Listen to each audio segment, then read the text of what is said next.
When you're on time, you're late. That's my life. And as soon as you go up, I'll share. If you're on time, you're late. That's why you always be early, right? Well, I think the situation with the sound. Yeah, I'm getting hit. It's live now. We apologize for Jordan being late as usual. Oh, yeah. Thank you, guys. Thank you. Thank you so much. I got this motherfucker next to me. What's your response on that? He knows better than to respond. All right, well, hit that intro. But... I'm actually just playing, to be honest with you. There's no violence. Yeah, they're having a good time, actually. They've chit-chatted before this. Let's go. Sure. Yep. Hey, podcast listeners. This is Marty Wilson with the Croker Classic. One golf, one goal. We're having the Croker Classic this year at Captain Al's Steak and Seafood, July 20th and 21st. Come on out. Take a kid fishing. So my godson Oliver, who's going to win it this year? I go win it. That's right. He's going to win it. So come on out. Enjoy the outdoors. Get them away from the PlayStation. Bring them to the Croker Classic this year. We're here promoting for Boating for Boobies. It's the 3rd annual, July 27th. This month, register now. We're at the Captain's Wharf Marina at Captain Al's, where everything will end and the party will begin. We offer home, auto, muscle, builders, lips, and life insurance. Oliver's good. Oliver Shots Insurance.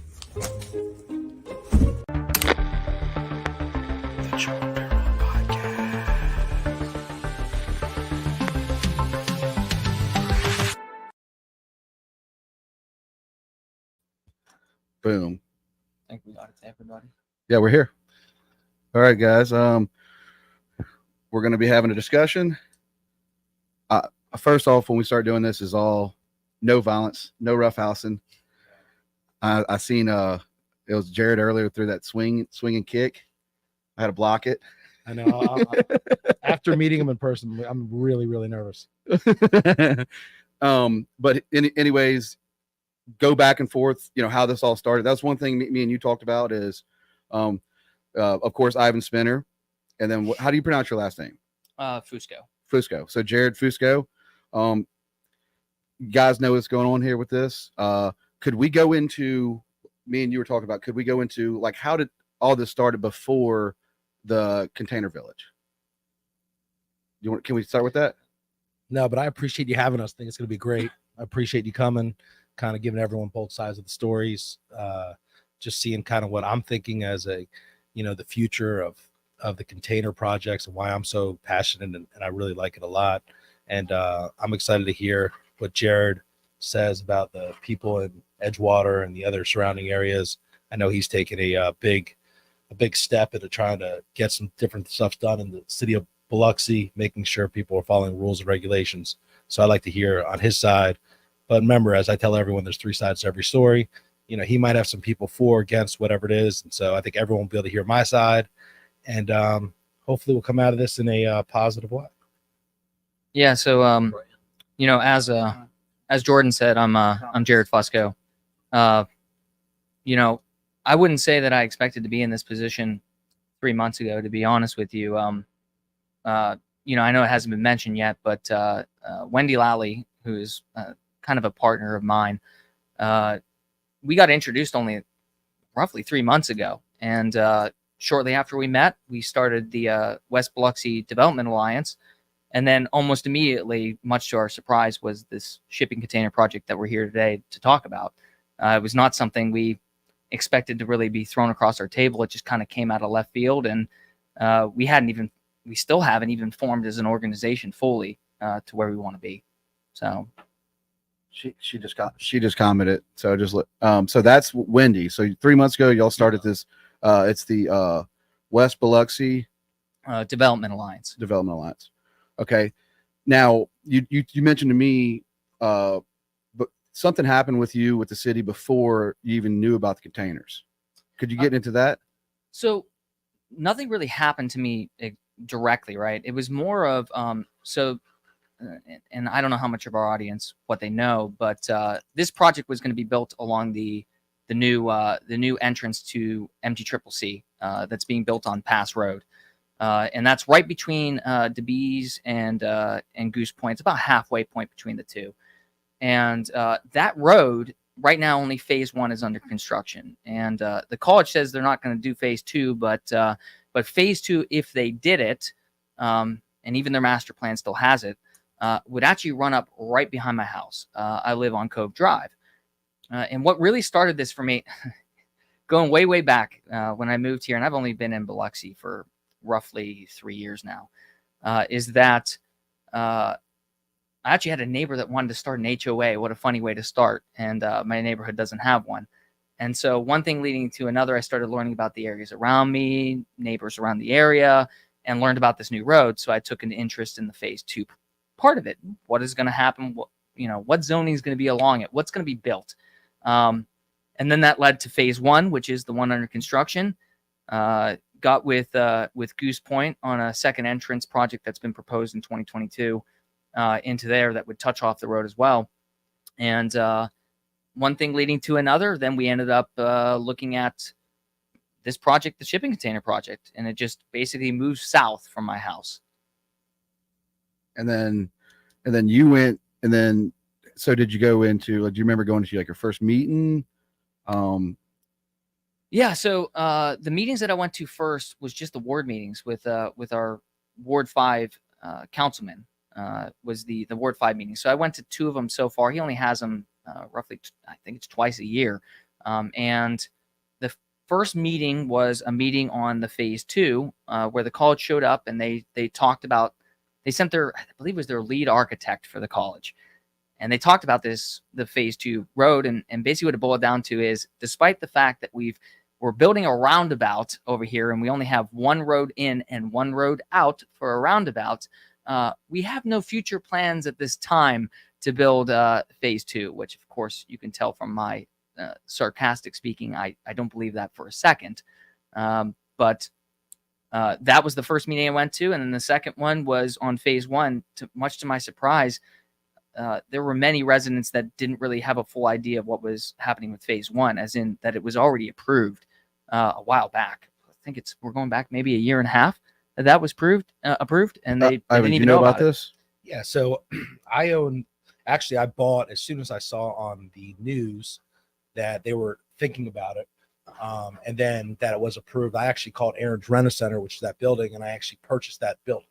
So the building where that road is going through, it's going to be a light, and it's Mississippi Gulf Coast Community College, so it's going to be their new entryway. So I had to donate some land. Cotton 4, who owns a majority of the land down there, donated some. And really it's going to be a super, super nice entryway. So right now, Mississippi Gulf Coast got to go down through DeBees. So going down to DeBees, it isn't really an entranceway for a college. So having now a nice entryway and a light is going to make a big. DeBees is not something you want to drive down, period. No, exactly. Let's just be honest, guys. But it's pretty bad. But on a on a good note for the college, it's a huge home run for them. So now they're going to have a really nice entryway, a really nice way to get to their college, and that school's growing. And I don't know if people have seen the new buildings and stuff. They've done I believe, a really, really great job. So I was excited about it.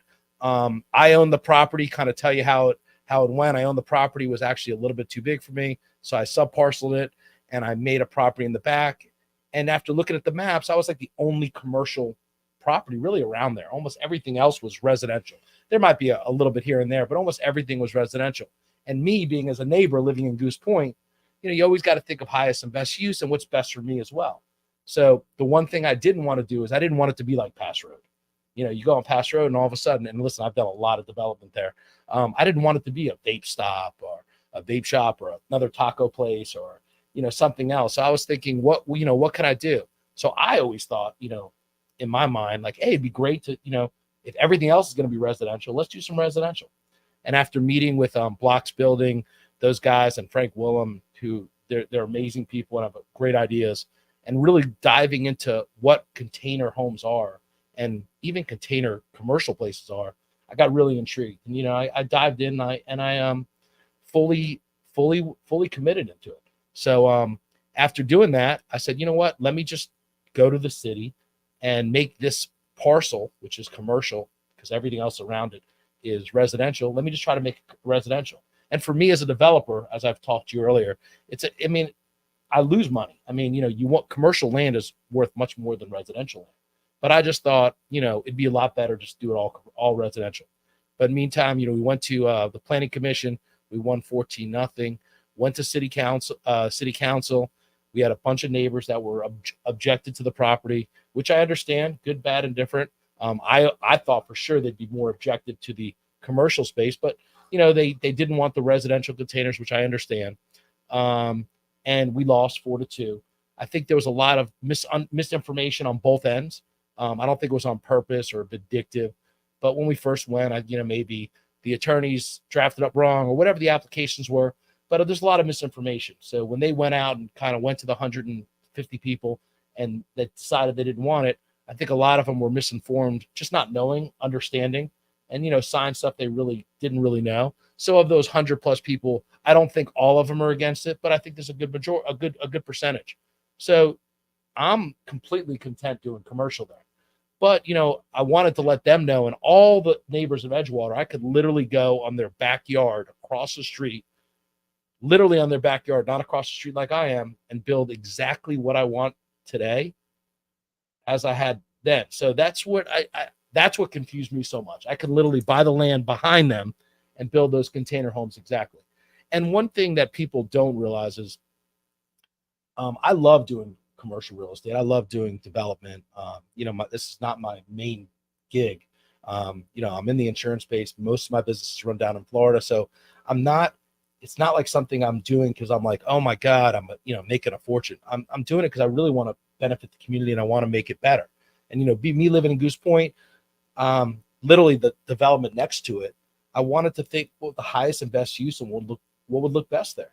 So seeing these containers is not what people think. It's not going to be a 40x8. It's not going to look like a trailer home. I mean, you can make these containers. I mean, mine was going to be, I think, as little as 390 to as big as 2,000 square feet. I mean, you could put 2, 3, 4, 10 together and make it look really amazing. And if they saw my goals, I mean, I was going to do a pickleball court. It was going to be all turf. I mean, it was going to be really nice.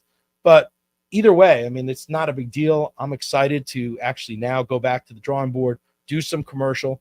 And my goal is eventually. Hey, real quick, you want to, we did have the video, and this is where you got your points too, Jarrod. So when you're talking about this, Scott, why don't we hit that video real quick? Oh, the video. Okay. Yeah, just right here, just for a second. Just to is this? So this is what was you sent to us. All right. So this is no, so that's not it, but that's actually, it's funny that you have that. That's kind of like a goal that I would like to do.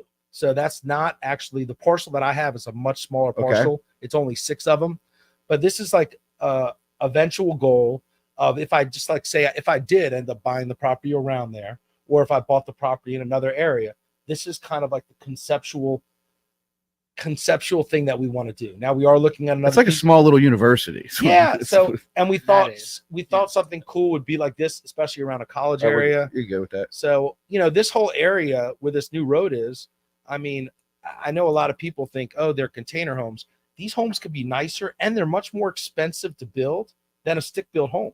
But I mean, I don't know if people know, but they're making these containers now. I mean, they're doing these containers as storm shelters. So people are worried, oh, they're building right now in areas that are tornadoes as storm shelters. These things are like, if you do them right and you put them in the ground correctly, they're not going anywhere. So one of the concerns was the neighbors, Edgewater neighbors, was the value of their homes, devaluing their homes. Yeah, and that actually is the least of the concerns. Okay. I want to be clear here.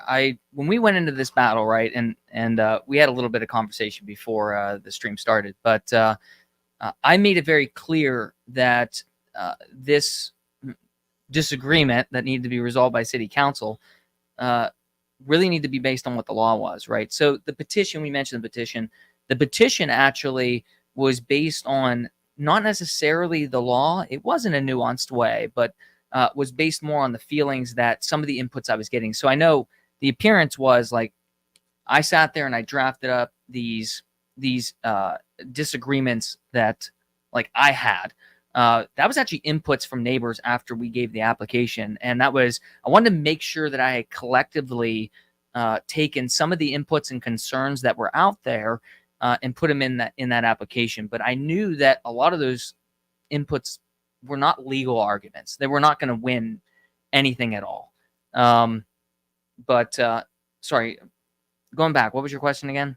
Well, I was talking about one of the concerns for the Edgewater estates was the shipping containers Correct. devaluing their homes. Yes. So property values is on the conditional use because there were three things that needed approved on here. And I know when it went to city council, they kind of collectively looked at it and said, hey, we're going to approve this all as one or none. Planning It was commission. Oh yeah, exactly. yeah, because planning commission looked at it.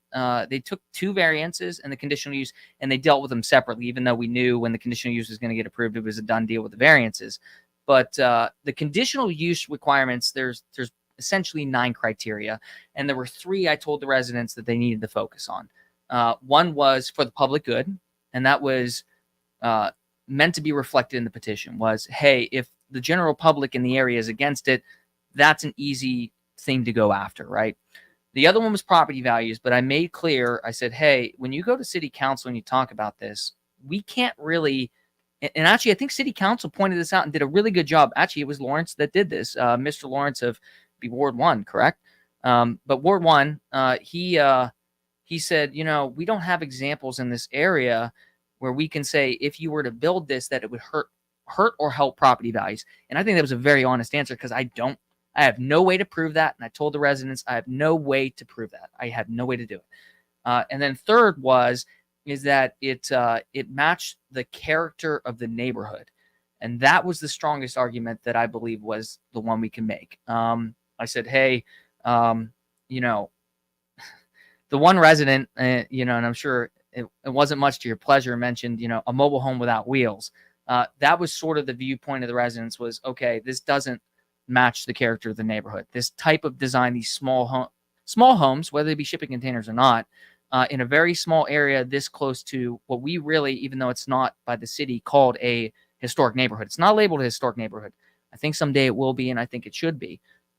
We call it a historic neighborhood. The Edgewater Estates residents believe it's a historic neighborhood, and they treat it as such, and they didn't feel that this was. When was this within that. Edgewater estate built? Do we know? It was built as, give or take a decade, 1950s, if I remember correctly, originally. And then the land actually that Goose Point's on, and a lot of the land that makes up the land we're discussing today is land that was actually the golf course that surrounded it. And unfortunately, talking to the residents, it's kind of sad. They really wanted to hold on to that golf course. They really, really did. And they tried to get the city to take it over, and it got turned down. It got voted on, actually, if I recall correctly, twice, to have the city take it over and run that golf course. And I'm not saying that should have happened, but that was an unfortunate circumstance for them because a lot of these residents grew up. There are old parts of the back of some of these houses where they have garage doors on the back of their house for their golf carts that are still there to this day, where they did not have fences like they do now that face Goose Point. And they could drive out of their garage onto the golf course or bring their dogs and bring their kids out. And so a lot of these residents are older, and I feel for them. I feel for them. There's no doubt. I mean, listen, I think it's great that they believe and they take a lot of pride in their development and stuff like that.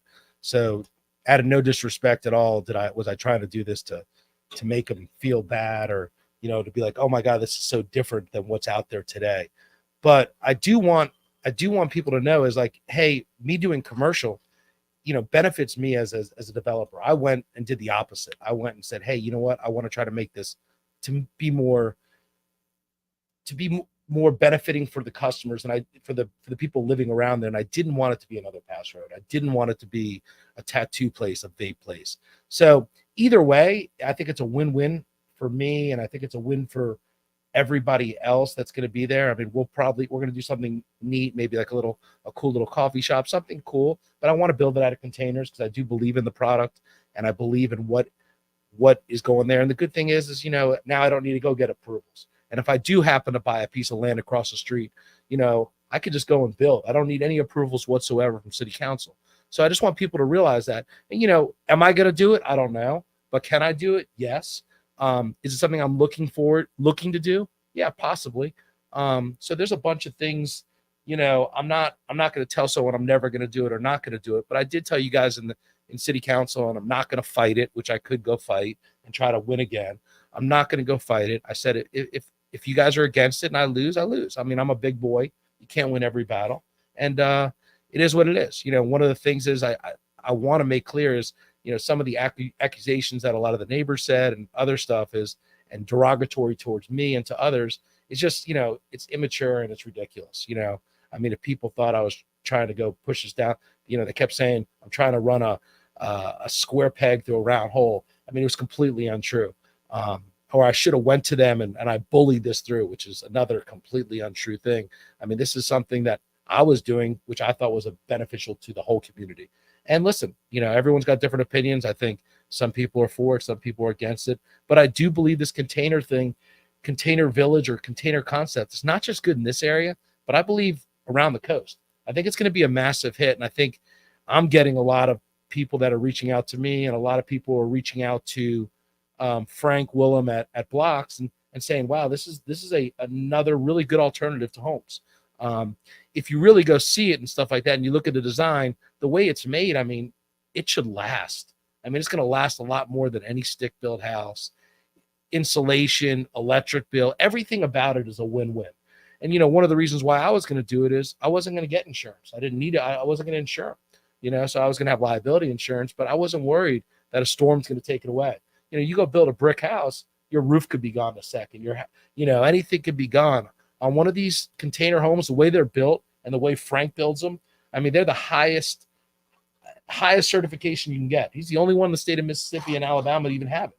So, I mean, he spent over $2 million in engineering fees alone. So, you know, I just want people to kind of know the truth on what it is. And if it's me or somebody else, I believe it's going to come to the South here. And I think it's going to be a huge hit. If you go to other places like Nashville, Florida, Texas, all the mountain areas, California, they're becoming big everywhere. And there's a reason they're becoming big. So you don't think it's going to be like a trend? No, I don't think it's like a Stanley Cup. No, listen, you can make a container home look exactly like any other house. I mean, literally, you could put a container, you could put a container home, and you could put, I mean, mine aren't going to be like metal. They're going to have like wood siding, and they're going to be, you know, you could even do brick. You could make the roofs. So you're not doing the metal slits where it looks like a ship container. No, I mean, some areas you'll make it look like that if you want to, but you know, if you want to make, you know, wood paneling, mine was going to be a mix of everything. Lighthearted, are you going to put turf?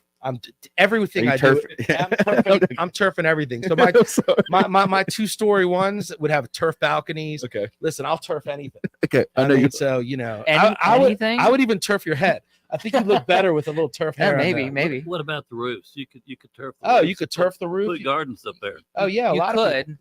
I mean, if you go look online and kind of see what it is, it's pretty incredible what it's going to be done. And if you look, and we were at I think it was the planning commission meeting, and an older gentleman who was in the Vietnam War, I think.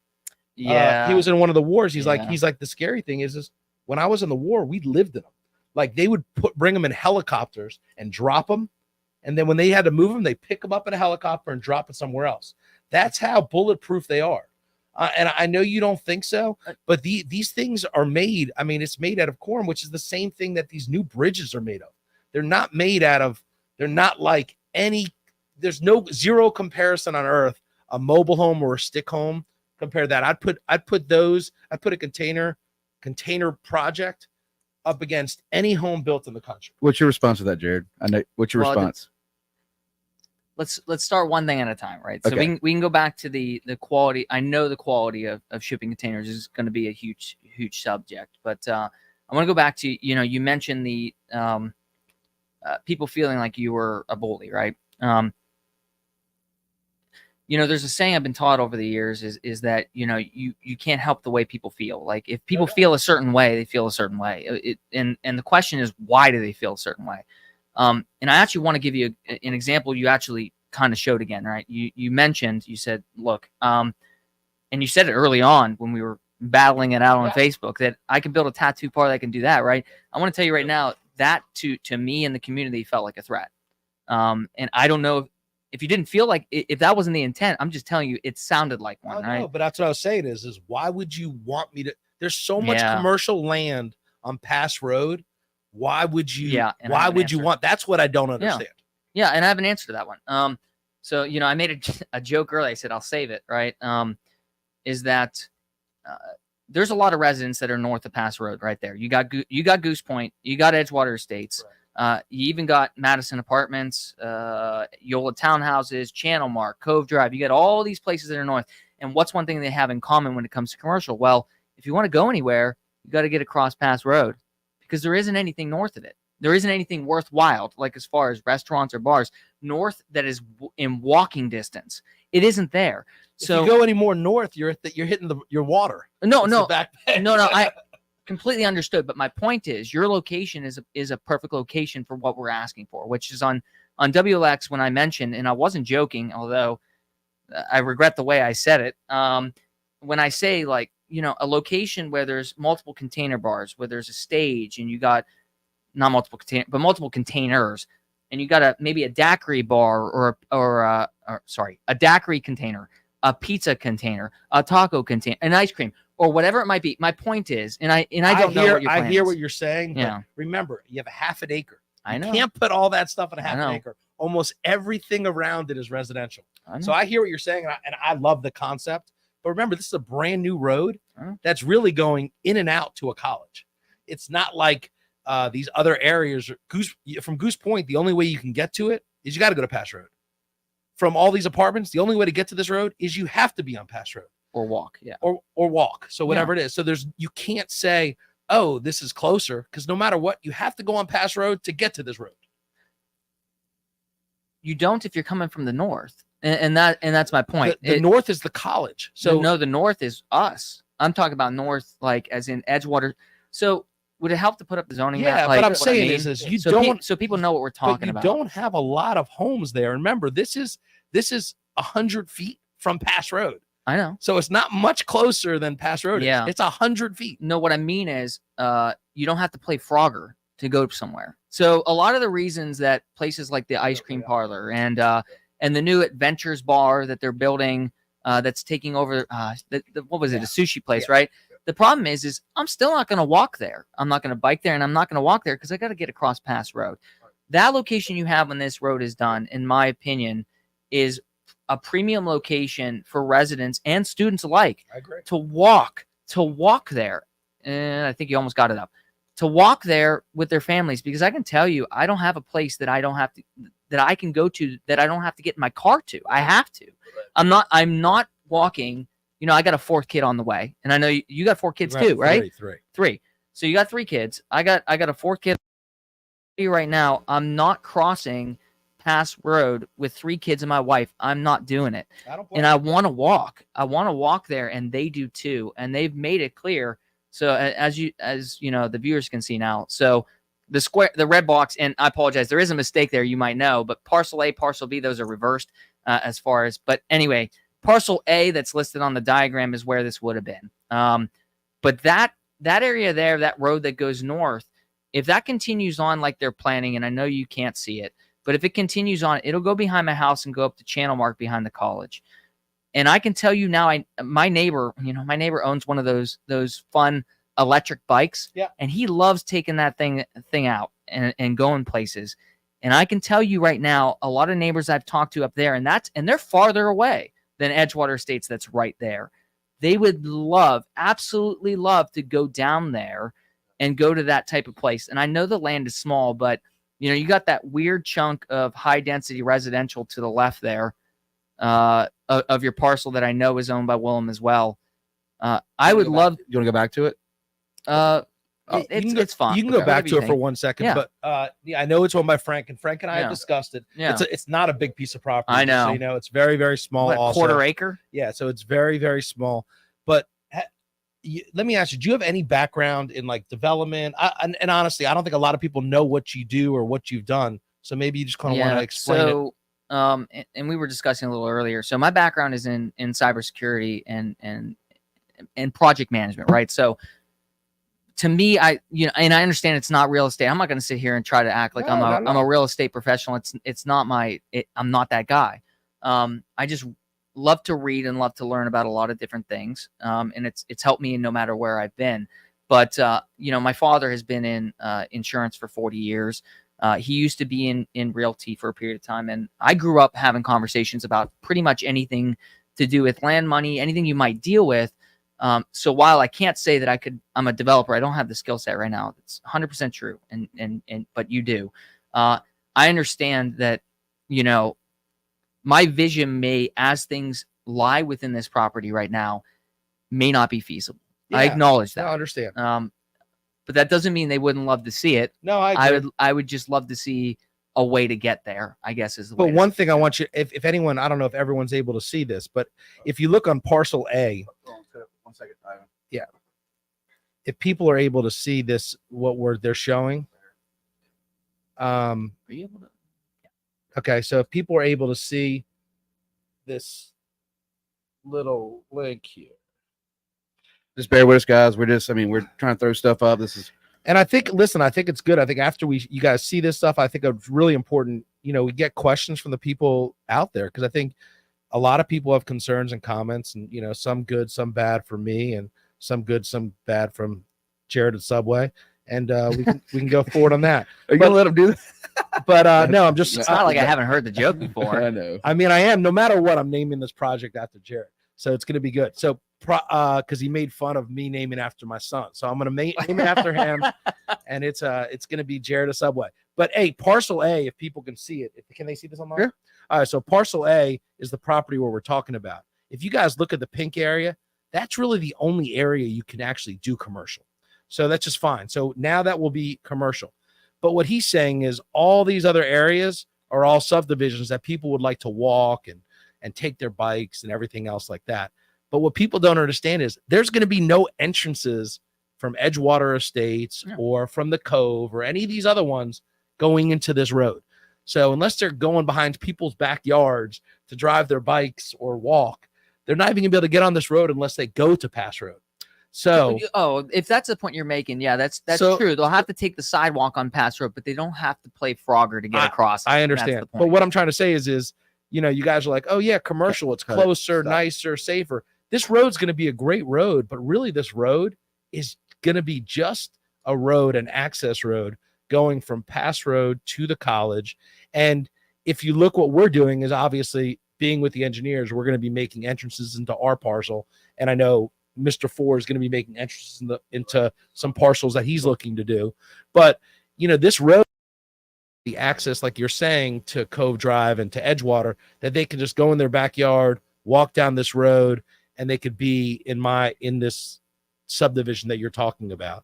So, you're going to Pass Road no matter what. But I think in 5 years from now or 10 years from now, I think everyone's going to look at this and say, hey, it's a big benefit. I think it's going to be a really, really nice addition to the college. I think it's very, very necessary for the college. What are we talking So what are we talking on lanes? Like how many lanes will this road? That's going to be one lane on each way. I mean, it's not going to be a highly traffic road. I know people think it's going to be. It's not. It sounds like you're about to do 4 lanes. Yeah. So, no. and that's the annoyance. In fact, and I haven't been able to verify this, but to the best of my knowledge, it's going to be 2 lanes just like the Bees, and it's not even going to have sidewalks, from what I've been told, unless you've heard different. Yeah, but I have not heard different, to be honest with you. So I have no idea either way. But to be honest, it's not like the Bees. You're not going to have you don't have all the riffraff that you're going to have there. I mean, this is going to be a road really designed going directly to the college, and no one knows if Mr. Four will even sell the land or do it. So I mean, it might be forests and roads right now. But one thing that people don't know is that area back there was probably the biggest homeless community area on the coast. So I used to go and with my kids during Christmas and Thanksgiving, we used to bring the homeless. It was like a tent village. We used to bring them food and stuff until it got a little crazy. So back there, I mean, there was more homeless people living back there than probably almost anywhere on the coast. So, I mean, and I think a lot of people also, when we did this presentation, thought that I was building this for the homeless, which I am completely not. Yeah, I want to address that. I know it's fine. You don't even need to address it, but it's completely not. But I think what's most important is I'd like to hear from what these people having questions, because we're going over kind of the same kind of stuff and doing that. But I really think, I'm into containers. I think it's going to be a great thing for the coast, not just in this location, but in other ones.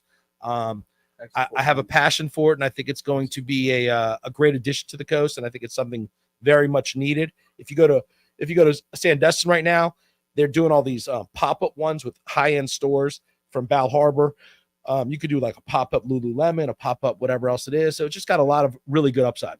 You want to dive into some questions? Shoot it up. You guys ask what you think is best. All right, Scott, scroll all the way up and see what the ones you want to pick. Throw the spears. Here they come.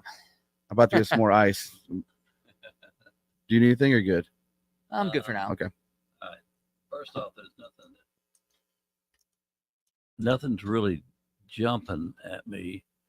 That's way Acknowledgement up. from friends. Here's this is how a guy named Scott Chin. This is how communities are built.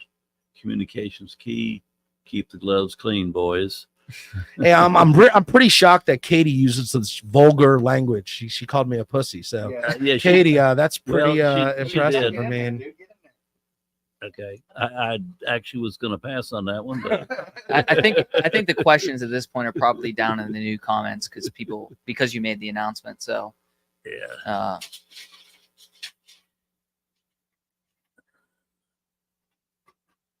Can y'all see that or no? Oh, I can read that fine. Yeah. If you want to pick up a comment, you can read it. You can see that part. Go all the way to the bottom. I'm pretty sure the questions have all piled up now at the bottom here, and we can see what people got. Jarrod. Oh, sorry, your mouse is over it. I can't read that. Okay.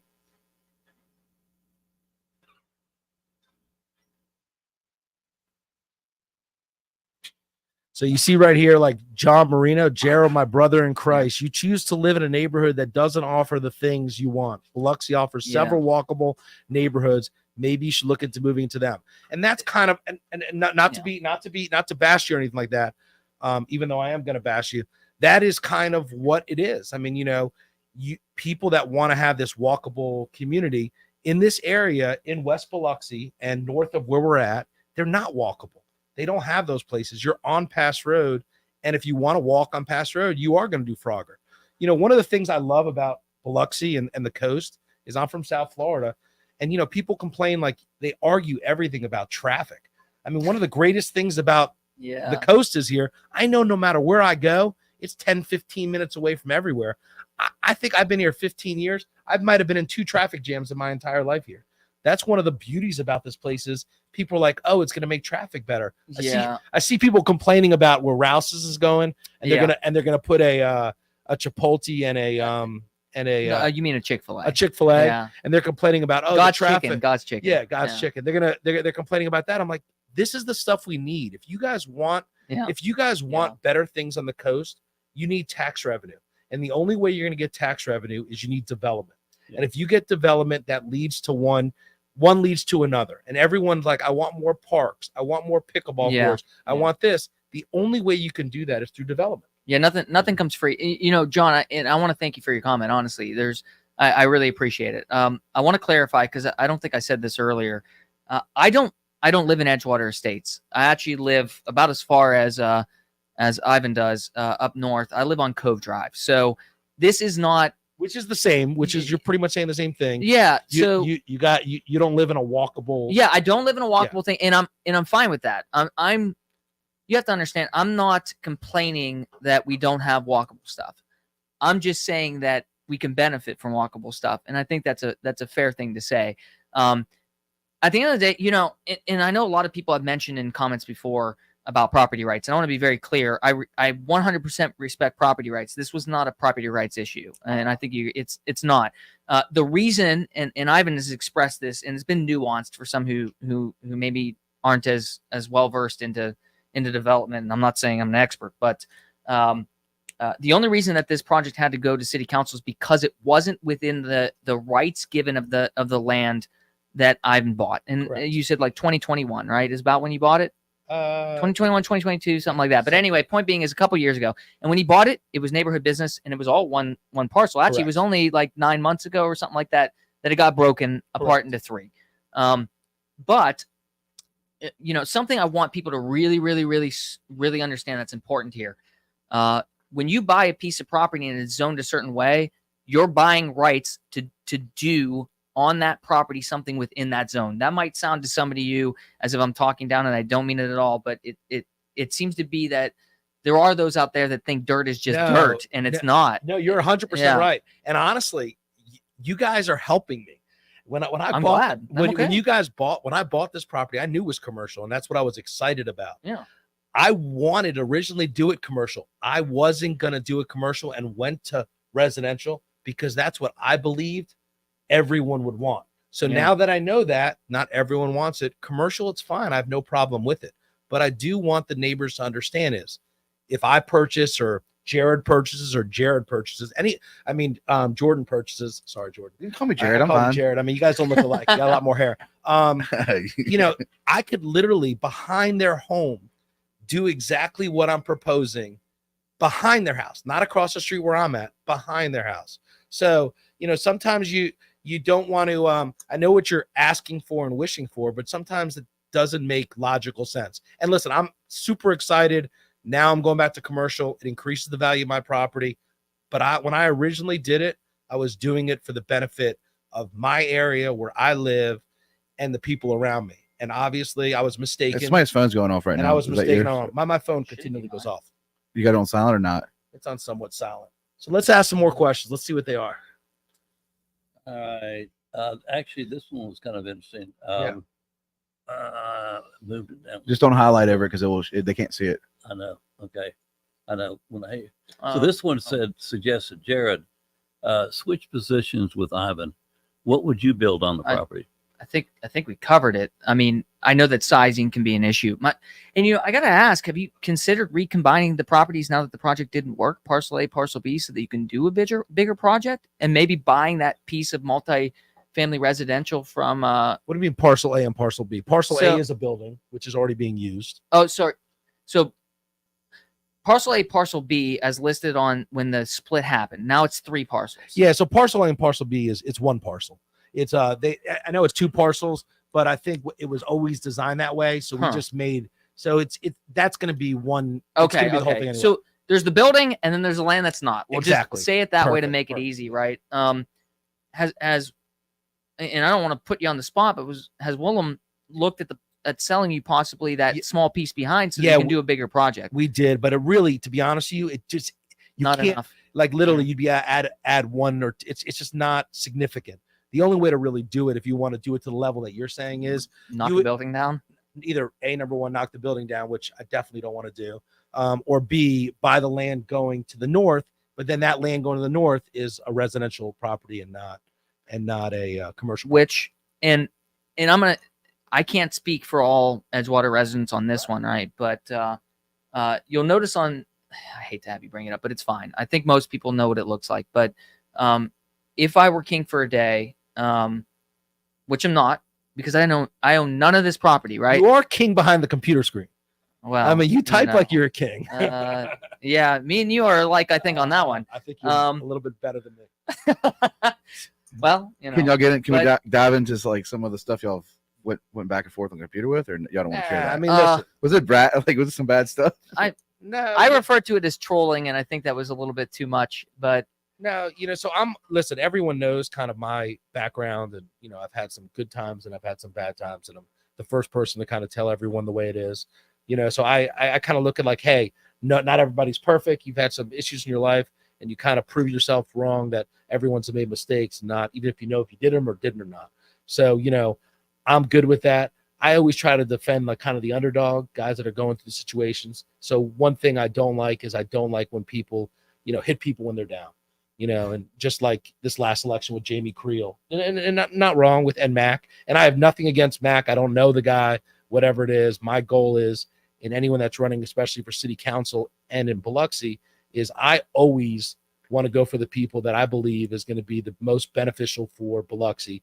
And again, tax revenue is key. If you want better stuff, you need more properties and more developments to bring in more tax revenue. That's just life in general. I know people, from Biloxi some guys want to keep it 1960s and want to see it a small town and not grow.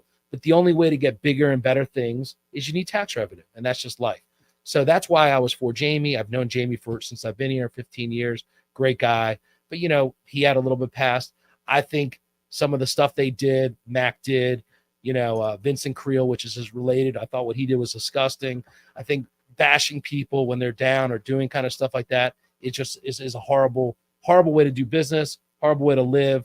You need to, enjoy life. You never know what tomorrow is going to end. And doing stuff like that to me is just completely disrespectful, and completely anti it. So, will I ever back this guy Mac again to run a campaign like that? No, I wouldn't even want to even associate with him. Yeah. And that's just my opinion. Jarrod, so what's your definitely response? got an answer. Yeah, definitely got an answer to that. I want to address the hitting while down thing, because that one I know was aimed at a conversation we had. And to be honest with you, and if it's true, if you really were down after losing this, I apologize. I just no, not down. I thought you were trolling me. No, I'm not. I'm sorry, not down about that. But I was down when I had headaches about 6 years ago. Had a what? I had some headaches 6 years ago when I had a little issue. Oh, yeah, I know what you're talking. Yeah, and yeah, so that's what I meant. And that's what I'm talking about with Jamie when he was down. Now, as far as the Jamie Mac thing, right? And this one, I made a promise. I've been talking to Vincent, right? And I told him, look, if it comes up, I will discuss it thoroughly. And I wanted to make sure that he was okay with it, because I didn't want to air out family stuff, right? So, first off, as far as the postcard, let me just give you my position on this. My stance is when you run a campaign, right? When you're running for office, right? Facts are just facts. So that's the way I view the postcard. I think that the public, and I know a lot of people said, hey, this is old news. Some of the stuff on there was not old, not that old. And I know the majority was, but when you run a campaign, everything that is your past, I think is something the public should know. And I hold a higher standard. I think that, and I don't even want to get into the Trump Biden campaign, but I hold a standard that our politicians should be held to a higher standard. So if you've got a past, I'm not saying you don't deserve forgiveness, and I'm not saying you disown them from the community or excommunicate them, right? But I think that we need a higher standard in our politicians, and I mean that really just in general. Now, well, our next president, the odds is a convicted felon. And I know, and that makes that subject very, very complicated. Okay. And I agree. And I don't know where that's going to go, but that's a rabbit hole I don't really want to go down. As far as Vincent Creel and Jamie, so Vincent backed Mac in the past two campaigns, and he wasn't a campaign manager, but he backed him back then before Jamie ever ran this one. And as far as the family stuff, well, that's personal. We don't need to bring up the family stuff. This is important, because, and I made a promise if it came up, I would mention it, right? So, when Vincent, when all this happened in 2002 with Jamie and a lot of the stuff that was happening when he was in state legislature, Vincent's father was so upset about what was happening and felt like the Creel name was so tarred from it. He wouldn't even leave the house. So tarred from a DUI? No, it was more than one DUI. There was more than one case. There goes 1996 up to 2002. The ashtray at a bartender's head incident. There was multiple incidents, not just one. And I know it might have looked that way on the thing. You see all this, and some of them are related, but there was enough incidents that and that postcard, just to be clear, didn't even cover all the news articles. It was on the news constantly. And I know, in some ways it's a good thing that people have a short memory, but that's something that really, like, Vincent very much hurt him. And listen, so I understand Vincent, but yeah, people that know me, I have a saying that I have a tattoo on my wrist. It says FOE. Both my boys have it. It's family over everything.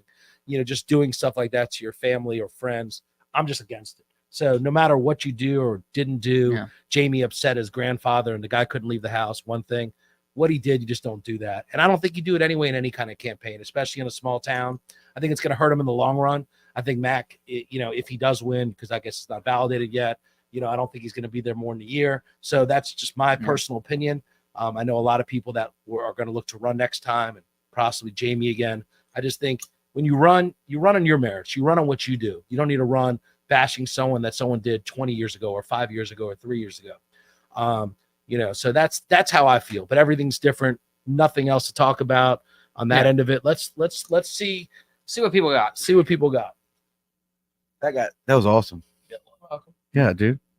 It's like the next Jerry Springer. I'm just kidding. Jerry Springer. I want to. Springer. So I want to keep this going. This is my stepdad, Scott Levenway. He is the producer behind here.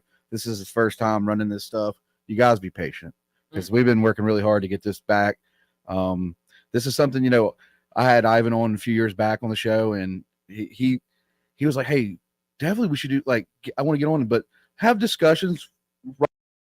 Then I want to say clear, like, so you guys know, like earlier, if Ivan like flipped the bird or we're just joking around, but that was really just joking because like 30 minutes before the show started, they were, having a very pretty good conversation. Oh yeah. But one thing is people do have disagreements, and I do say, Ivan, thank you for coming on. Jarrod, thank you for coming on, expressing yourself. This is not a violent situation. This is just having a conversation. Do that one, Wendy. Wendy is go down a little bit. Wendy's kind of his partner. My partner in crime. Partner in It's crime. a little up. So Yeah, it says, Ivan, you made a promo video about a conceptual shipping village. Where do you propose this community be and be built? And do you have a location in mind that you feel would be successful? So let me just say, Wendy, I didn't do that. I didn't do that. Blocks Building did, Frank Willem. And if anyone knows Frank, he's a very, very successful guy, extremely sharp. Him and his daughter own Blocks. But he's the one that built that. And yes, that is something conceptually I think I would love to do in Biloxi and anywhere else, any in the area. But you have to build them in certain places that make sense. Would I love to do that in Biloxi? Yeah. Would I love to do that? Do I think that would work? That whole village would work right on this new road? 100%. But I don't have any specific location today that I'd want to do it, but I think it would be great. Go scroll up a little bit on that one. Go. All right, go up. I'm gonna check this shit. Let's see. Well, go. You go down. Go down. So yeah, like my stepdad's the new producer, so we're just getting it figured out, guys. So PP Terra is a very smart man working for he's one of the head guys at Aladdin Construction, which is a huge company down here in the Gulf Coast. And I think I've seen his name put in the things. I think those can be the same thing. I do appreciate him going on the show. He's a smart guy, really knowledgeable in the construction world.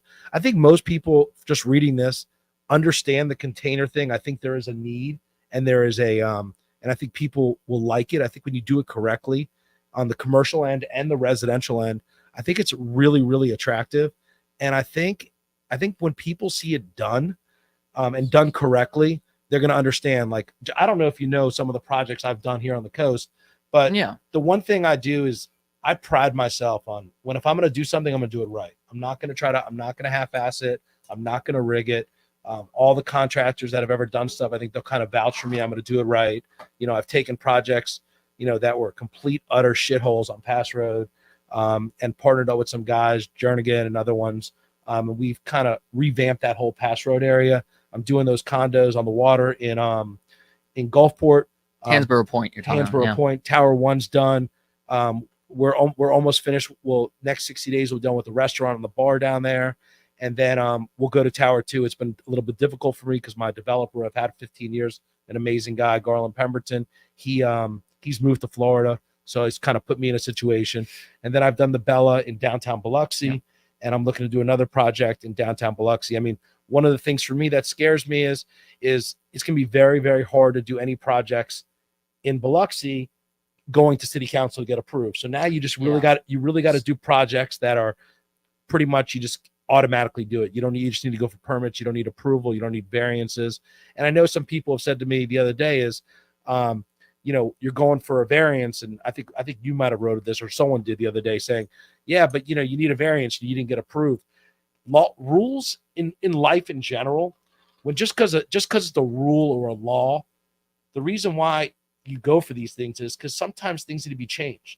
A law or a rule that was done in 1970 that might say, hey, this is a residential area. Pass Road was all residential. So these are residential areas, can be commercial.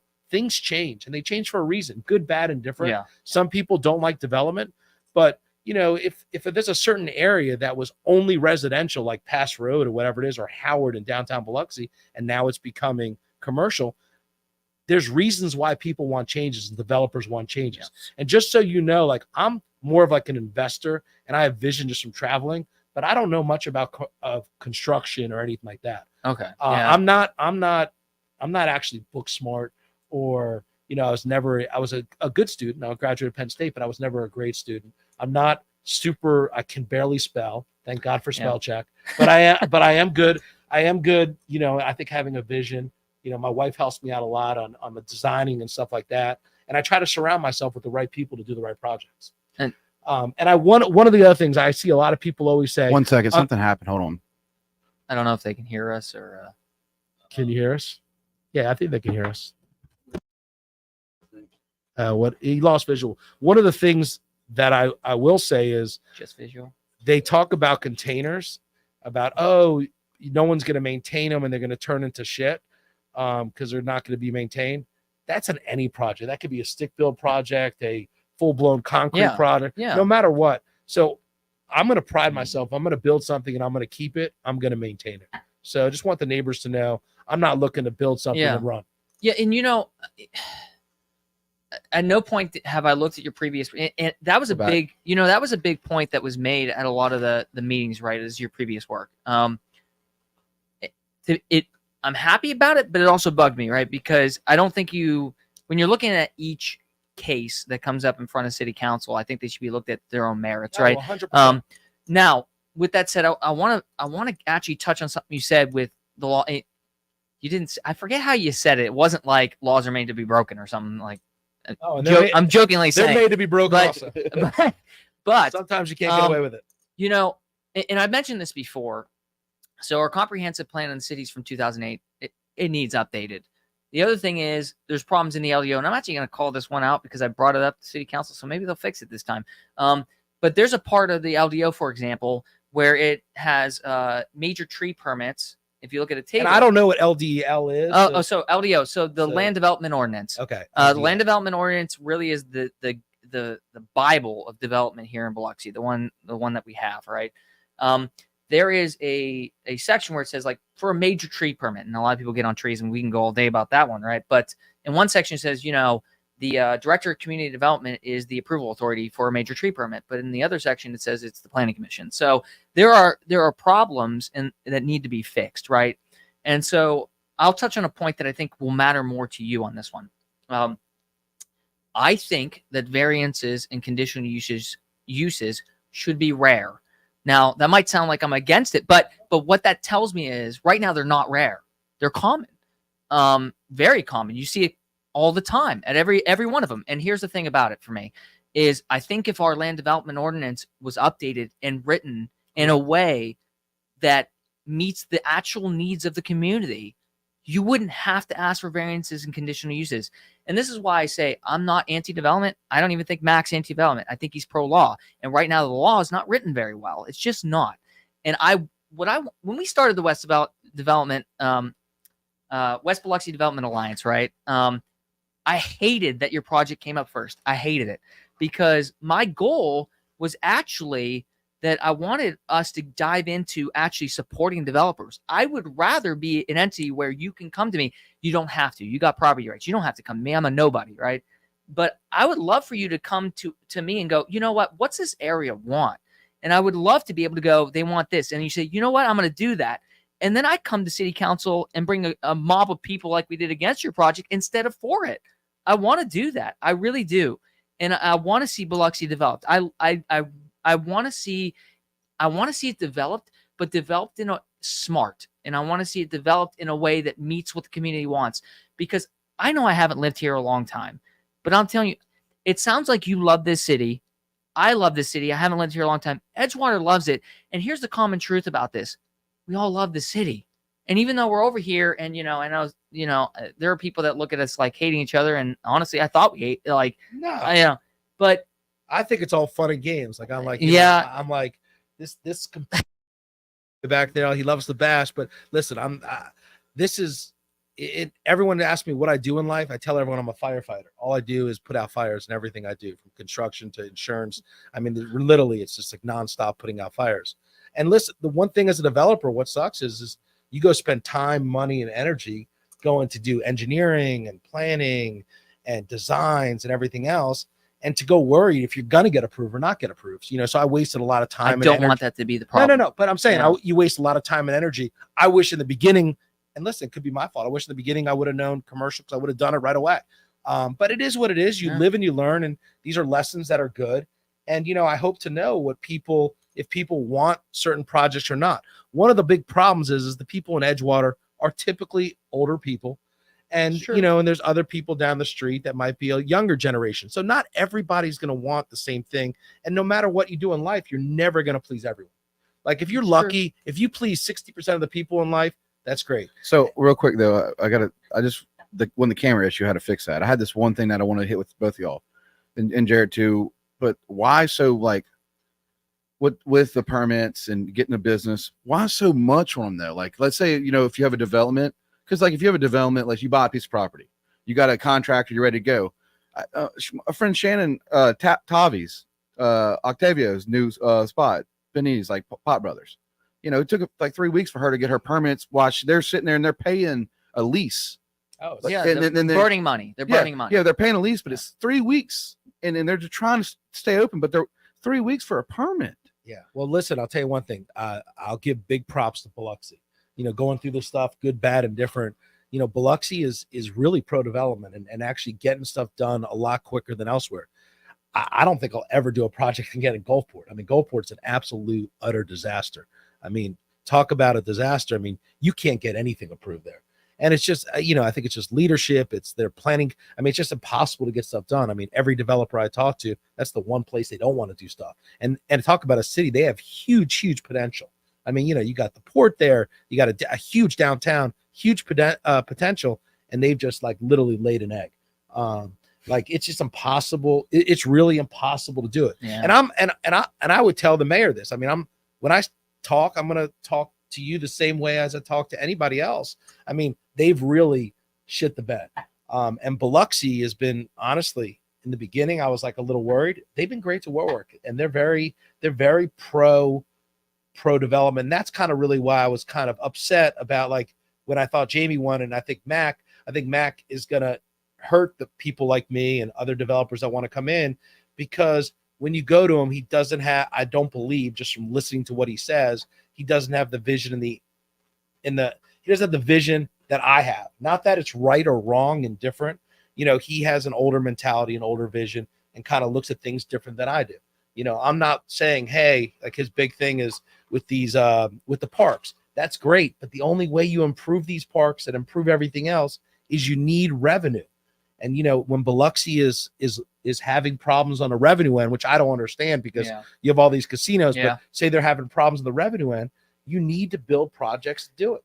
And we have so many areas that are in bad shape, plighted areas, kind of like Pass Road, that you need people to go in there and redevelop those areas to make them nice and improve tax revenue. I mean, how many empty buildings do we have from, you go from Pass Road all the way down to 49, especially down in the Gulfport area? I mean, it's an utter disaster.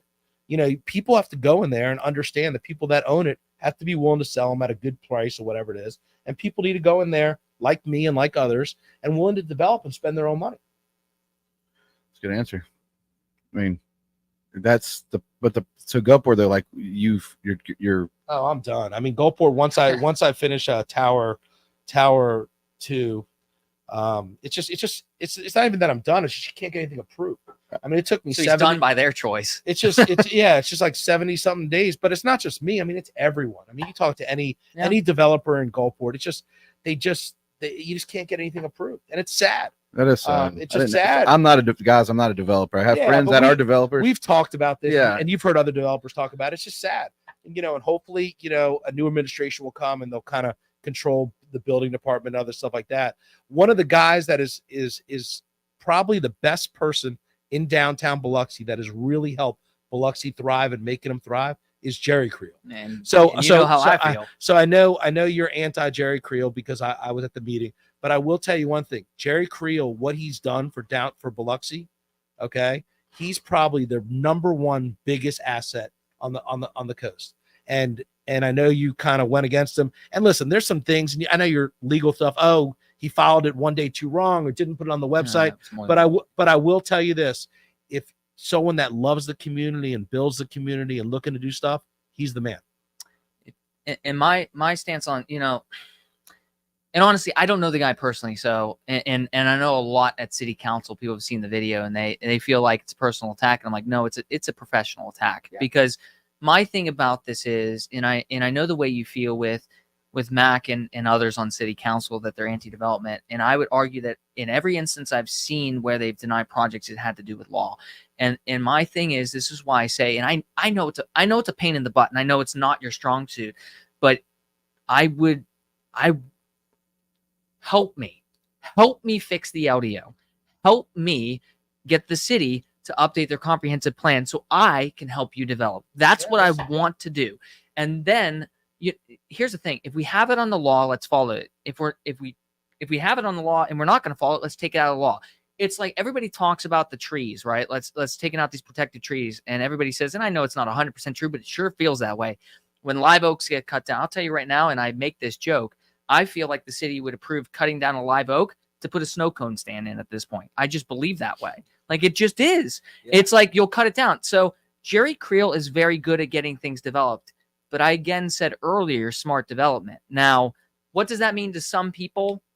It might mean something different. I don't think it's been smart. Now, something you said before we started the show is you mentioned, you didn't expect this kind of turnout. The truth is, it's because us and WBDA, we did this. Me and Wendy, we went out and we informed the public. Now, I know the city will say, hey, we post this stuff on the internet. Well, and this wasn't clear in the city council meeting. I know this because they talked a lot about the publication in the newspaper. I don't really care about the newspaper. It's in the law, but I don't care about it. Yeah. The internet, though, the truth is, I looked back, and because I said I worked in cybersecurity, I looked at the PDF files, and I could see for as far back as I went, at least a decade, that the postings for these planning commission meeting stuff that required 15 days were posted 6 days out.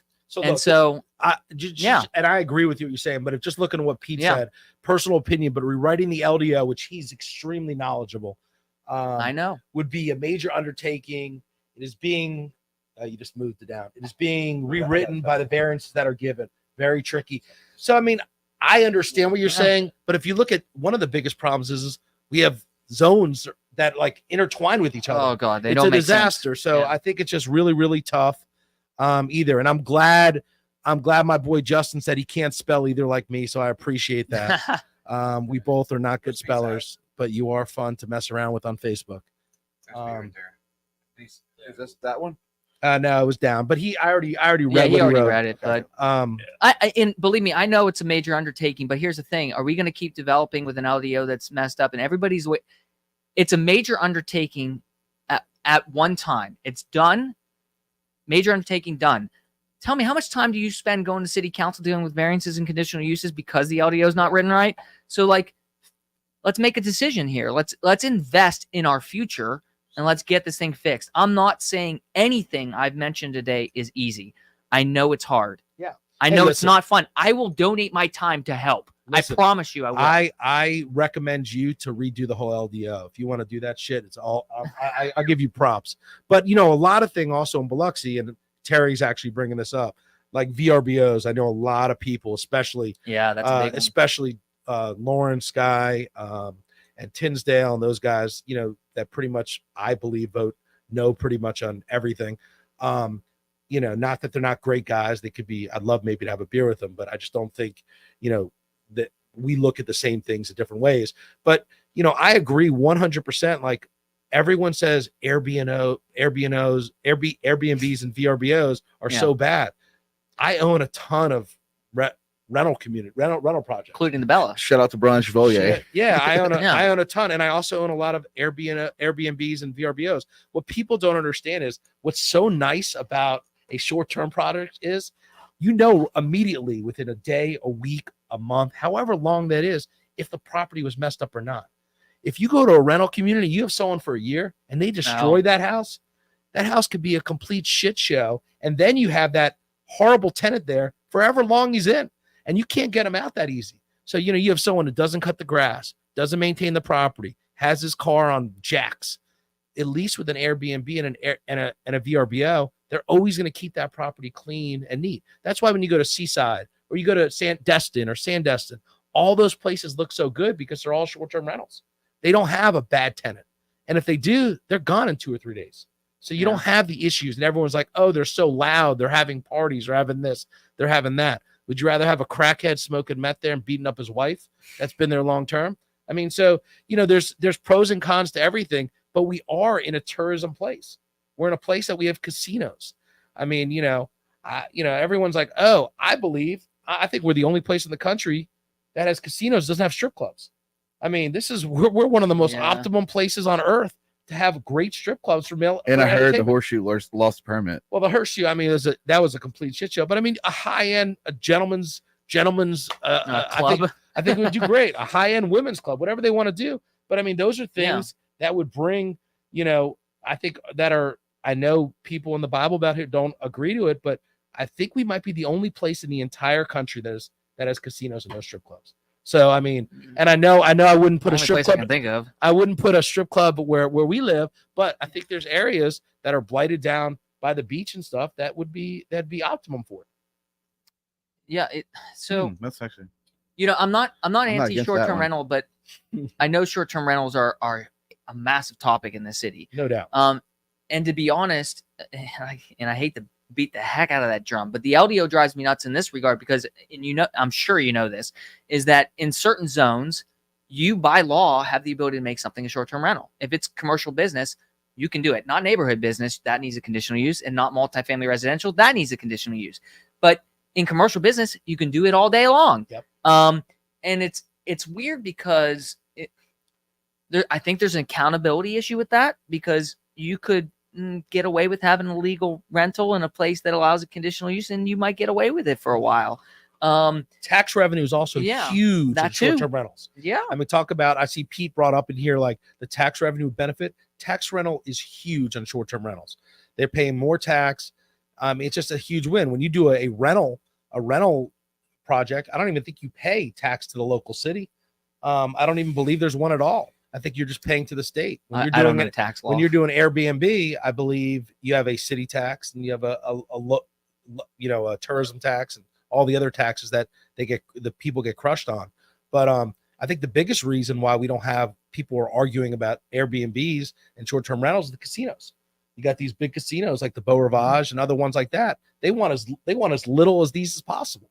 They want to put people in their beds. They don't want them in an Airbnb down the street. They don't want them in these other little hotels. The Beau wants them at the Beau. The IP wants them at the IP, and the Hard Rock wants them at the Hard Rock. So here's a question: do you see how the two stances you have kind of clash with each other, right? Because, and that's okay. Maybe you haven't realized, but on one hand, you support short-term rentals, and you also recognize that the city needs more tax revenue. Well, short-term rentals are competing with hotels, and what better tax revenue do you have usually than hotel rooms, unless you're saying they're equal in tax rate, which I don't know. But I think they're definitely equal. But what I'm saying is you can't compare. What I'm saying is a house, right? A house. Oh, a house, yeah. A long-term rental that people are doing that are everywhere. As long as they're not inside a community, I think they should be fair game. And I think they'll be better maintained, better property, and whatever else. And I know George Lawrence and I know Paul and all them are so anti it, which I understand. But the future is going that way. Why so much? So real quick, why so many? Like, there's so many rules. Are y'all listening to this conversation? Like, because you gotta have LEO's confusing. It's just you gotta have a permit for you gotta do this to get this. Like, if you buy, for instance, Bron Chevalier's little spot right there across from filling station. Yeah, that is the perfect Airbnb. And he worked really hard building that by himself. I hung out there many nights with him. Well, that's eligible. So anything in downtown area. But how do they structure that? Like, how do they go, you know what, you can't do it here, you can't do it here? Yeah, it's in the LDO. So short-term rentals, it has a whole table and it says if you're in this zone, you have it by law. You can do it. You don't have to ask for permission. Like all of downtown is all short-term rentals. Pretty much beachfront is pretty close to short-term rentals. All that kind of stuff is, but where they get strict in some areas, especially down by the beach where the people have the high-end homes, they were very, very much against it. And I understand you never want to hurt your value. You never want to have a $2 million house and all of a sudden you have a $150,000 short-term rental next to you. But that same $150,000 can be a long-term rental and the guy could be destroying it and his property could be high, etc. And you bring in more local, like a local business. People go in there with a short-term rental. They go in there, eat food. Yeah. They go shop. They go to boutiques. There's a lot of people that I'll tell you right now, the locals, there's a lot of spots that they don't go to. And there's people that come in and tour and they hit every spot. They put it on the map. I mean, there's people we have tourists that go to our beach. Most of our locals don't go to our front Biloxi beach. Let's be honest. But So here's the thing, Well, you the know, hotel, would you go to that video? I do. Beach. I just don't want to go. let me, and I think this relates very closely to a lot of our discussion, right? So the short-term rental issue with, let me be very specific with the zoning, right? So if I buy property that's next to single-family housing, I expect there to be a single-family house there eventually. I don't expect the zoning to be changed. That's my expectation of what's around me, right? If I buy a house that's next to a railroad track that isn't used one day, you know, at the time, and then eventually they decide to use it for a railroad, and then I get upset because suddenly there's trains on it, I'm kind of a fool. And believe me, my dad has seen that in his lifetime, those 100%. complaints. But here's the problem. Here's the problem I have with short-term rentals in this regard. Remember I said that some are by right. So if I buy property that's next to, you know, property that's by right could be a short-term rental, and then a short-term rentals that ends up in there, I'm a fool for complaining. But if I buy property next to property that could, by conditional use, be short-term rental, and then short-term rental, we've got a problem, right? If I don't want it. And that's neighborhood business, which your project in this, and I know you would have had to come back for it for a conditional use, could have been short-term rentals. And, No doubt. and in fact, actually, and I don't know if you confirm or deny, but my perception actually, and I know the homeless thing over here, but, and I expressly said to a lot of residents that I felt like you would go back to get a short-term rental conditional use. Would I be correct in my assumption? No, I You really were on going to that go on long that term. one. Yeah, so that property I wanted to make it a little different. So I don't know if you saw my Yeah. drawings, but I was going to make it like very artsy. Mhm. I was going to do like all Yeah. the area around it. I wouldn't do short-term rentals on that specific property. I do like it, but I was more in my mindset, and good, bad, and different. It could have worked, it could have not. I was really going to try to focus more on like college kids, professors, artsy people. That's kind of really where I was going at it. And I was really doing it more as like a project to see what it could be. So it was more of like, I would say like a beta test, and kind of see like, hey, here's what it could be. Here's what they look like. And I'm looking to do it here, here, and here. So it was really almost like a showroom kind of aspect. It wasn't like, it wasn't going to be like, oh, you can't make much money anywhere doing 6 units and doing turf and doing that kind of stuff. Yeah. But I was more of like going to do it like, hey, here's our model home. This is what we're looking to do, and kind of conceptual mindset of the city of Biloxi to see, wow, this is neat. Yeah. Oh, we'll do this here. Because if you just go put 1 or 2 out, they're going to deny it everywhere. But if they go see it and they see it nice and neat and cool looking, then you get people's, oh, this is what it is. It's not just a 40 by 8, 320 foot square, looks like a mobile home that's metal. So I kind of wanted to give people the idea, show them the vision, and then go forward on that. And that was the true 100%. That was the idea behind it. And then if it worked, then maybe a place in Woolmarket, a place in Ocean Springs, a place in downtown Biloxi, whatever else it is. But if you don't show people the conceptual end of it, if you don't show them what it's going to look like, it's impossible to imagine. So like in the stuff that you showed, you know, you guys are showing containers, and nothing wrong. Yeah. You're showing a 40-foot by container by 8-foot container, completely rectangle. It's like, yeah, it looks like a piece of shit. But in reality, you can make them really insane. If you go look, I mean, there's multi-million-dollar ones out there that are super high end, and I think it's great. You can do them by water, by sea, by mountains, by anything. And I know you still don't believe in the how long they'll last and stuff, but I'm telling you, if you go to the places they've been for years and years and years, they last. And I'll put them against any stick home, any place, anywhere. Against your own? Against my own. 100%. 100%. So let me touch on this, right? So that's funny you mentioned it, because I actually had that perception already when it came to, you said showroom, right? Yeah. So for those that don't know, right, and we kind of touched on it a bit, Mr. Willem, is it pronounced Willem? Yes. Mr. Willem, who owns Blocks Building, right, owns the property next to this property that we're dealing with.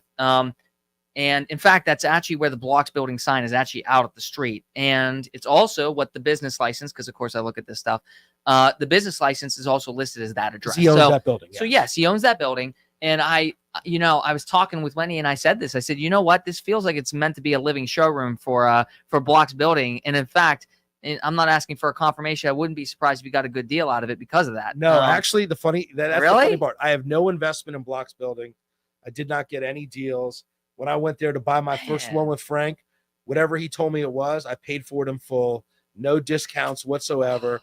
But in my mindset, I went to Frank and I said, hey, I want to do with him because I didn't want, a lot of people are like, oh, Ivan, you can get it for a better deal. You can go buy one for $5,000, build it out yourself.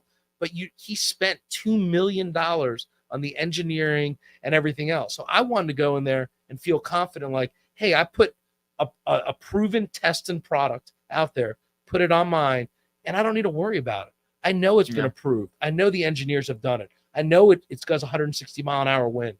I know everything it's done. So why wouldn't I rather spend the extra money, do it right, and do it with a proven winner? I mean, Frank has got a history and a record of businesses he's done. I know he's had a lot of success, been successful, and he's a very, very sharp guy. And I do believe, like, I'd rather do it the right way the first time than buy it done correctly than save a few dollars and have it and it's a disaster. And it's funny you mention that, because that's something I've been thinking a lot on is and I wholeheartedly agree with you. If somebody comes in, because I know is there any shipping container houses at all on the peninsula that you know of? Yeah, so in Mississippi, in Biloxi. Oh, in Biloxi, I know what's his name, Justin. He's got a buddy of his who actually I met.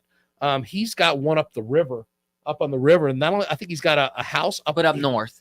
No, I'm right up here, like maybe Wool Market area. Oh, on the river. And Justin, maybe if you want to post a picture of it, but he's got it on the river, and he's even got a pool. No, so there are some here, but I think more of them are up in the partner country. Over there, my good friend Scott over there with the arguing about golf. Love you, brother. Another brother in Christ over here making jokes about golf arguing. But so wait, what does Wendy say? Question alert, Ivan. You didn't say. Wait, you say you didn't want to do the shipping containers as a short-term rental. I'm confused. Why did Jerry Creel say he talked to you about this and said that if you had the desire to do it? Well, I never. Quick input. I will tell you this. I've never talked to Jerry Creel about doing the short-term rental. This was never going to be a short-term rental. This was going to be more of a place to show more of as a showroom. So yeah. So just to clarify, coming from Wendy, because I talked about this before at the planning commission meeting, your lawyer had mentioned at one point that they had discussions about the requirements for a short-term rental, and that there would be a conditional use requirement, which is interesting because then at the city council, it's true. That's true. It required conditional use, but at city council, he said those conversations hadn't occurred. So there was a bit of, and I want to be frank with you, and that might be a bit splitting hairs. I feel like your lawyer botched this one bad, and I'm going to be honest with you. So the photos of this project, and I know we haven't shown them. You could choose to show them or not, but the photos of this project showed. We can pull up the emails if you want to pull them up. It's in the application, but I'll talk if you want to try to find them. That's fine. If not, but here's the thing. The application showed. No. We're talking about the. He wants to go into emails right here. Yeah. Inbox. Oh, in the inbox. Yeah. And I don't want to wreck our roll trying to get photos up. You guys keep it. We'll get this. So here's the thing. The photos that were in the application.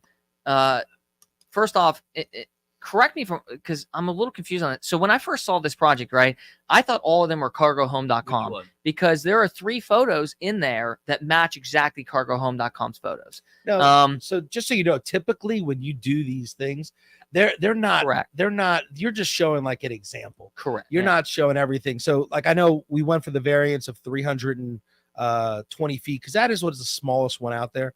Mine were all going to be 390 to 1,500 square feet. But it was just more. These are just examples, not actually ones that built, because each one of mine we're gonna have bump outs, different things. Sorry, go to the layout just so people know. Like that layout, go up a little, right there, and that's fine. Just so people understand. So hold on a second, let me share it. So this project called for 7 320 square foot shipping container houses. Of course, you and I know that wasn't even 100% true, and this is another case because the container itself internally is 320 square feet, but once you add the 2x3s that they talked about, it really comes down to 290 square feet. Now, I know from our discussions today that it sounds like your intent was not to actually do that, but that's what the application said. And so everything the residents went on was this, and that one, I know the pink flyer that drew a lot of attention, that was a 320 square foot version that Blocks has posted on their website. Correct. And that is the type of thing that's called in here. Now, of course, you can always change the look of them and the way they look. I got that. You can throw whatever on the side. You can paint them however you want. Yeah. But the problem we had is that the information provided in the application did not match what we're talking about. Well, we did the 320, and the reason why we did it, just so everyone knows, is we had to make the variance smaller in case we ever wanted to do that. So if we wanted to make those 3,000 square foot each, we could have done it and stacked it on. So you always want to go and say, hey, you want to go and get the highest and best. So if we're like, hey, if we know we can do this, we know we can go higher because you don't need an approval. So that was kind of like the mental going into it, thinking it, but we knew they were all going to be bigger and smaller. But since we were going for the size variance, we're like, let's go for the size variance to make it smarter anyway. But either way, this is not going to be the project. But if you look at the project that was going to be done, that was all going to be turf. That was going to be a pickleball court. We were looking to do, I think, 6 or 7 of them, go forward. It probably would have ended up being 6 of them. But either way, it was, I thought it was going to be cool, and it was really going to be more of a show home community. Yeah. More questions? I'm sure we got them in there. Yeah, they keep coming. Yeah, there's quite a bit of questions. And like I said, I got my stepdad. This is his first time doing it. And so here, like Taylor says a good thing. Containers are more structurally stable. There's no doubt about it. It's a solid wall, and I know a lot of people have been saying, I know you guys have said it, how it works is when you insulate those things, like the ones that he has up there, I mean, your electric bill goes down drastically. You don't need to worry about termites. There's so many positives to it. And when you put them in the ground correctly and, they're anchored in, they're not going anywhere. That's one of the beauties about it. And if you go read about them, they're actually building storm shelters. I'm talking about areas that when a tornado happens and you're in Oklahoma, they're actually storm shelters for the families to go in to protect you from tornadoes and storms. Yeah. So people just don't realize, in the area that we live in, obviously after Katrina, which I didn't live here and you didn't live here, my wife is from here. At the time, you could see the destruction that it did, especially on homes that weren't built quality wise. These are things that if people want to do them, you can be in one of these homes for 80 to 100 grand. And, you could be in them. You don't need to get insurance if you don't have a mortgage, or the insurance is actually probably less than what a stick built is. Jonathan Griffin's question. Yeah.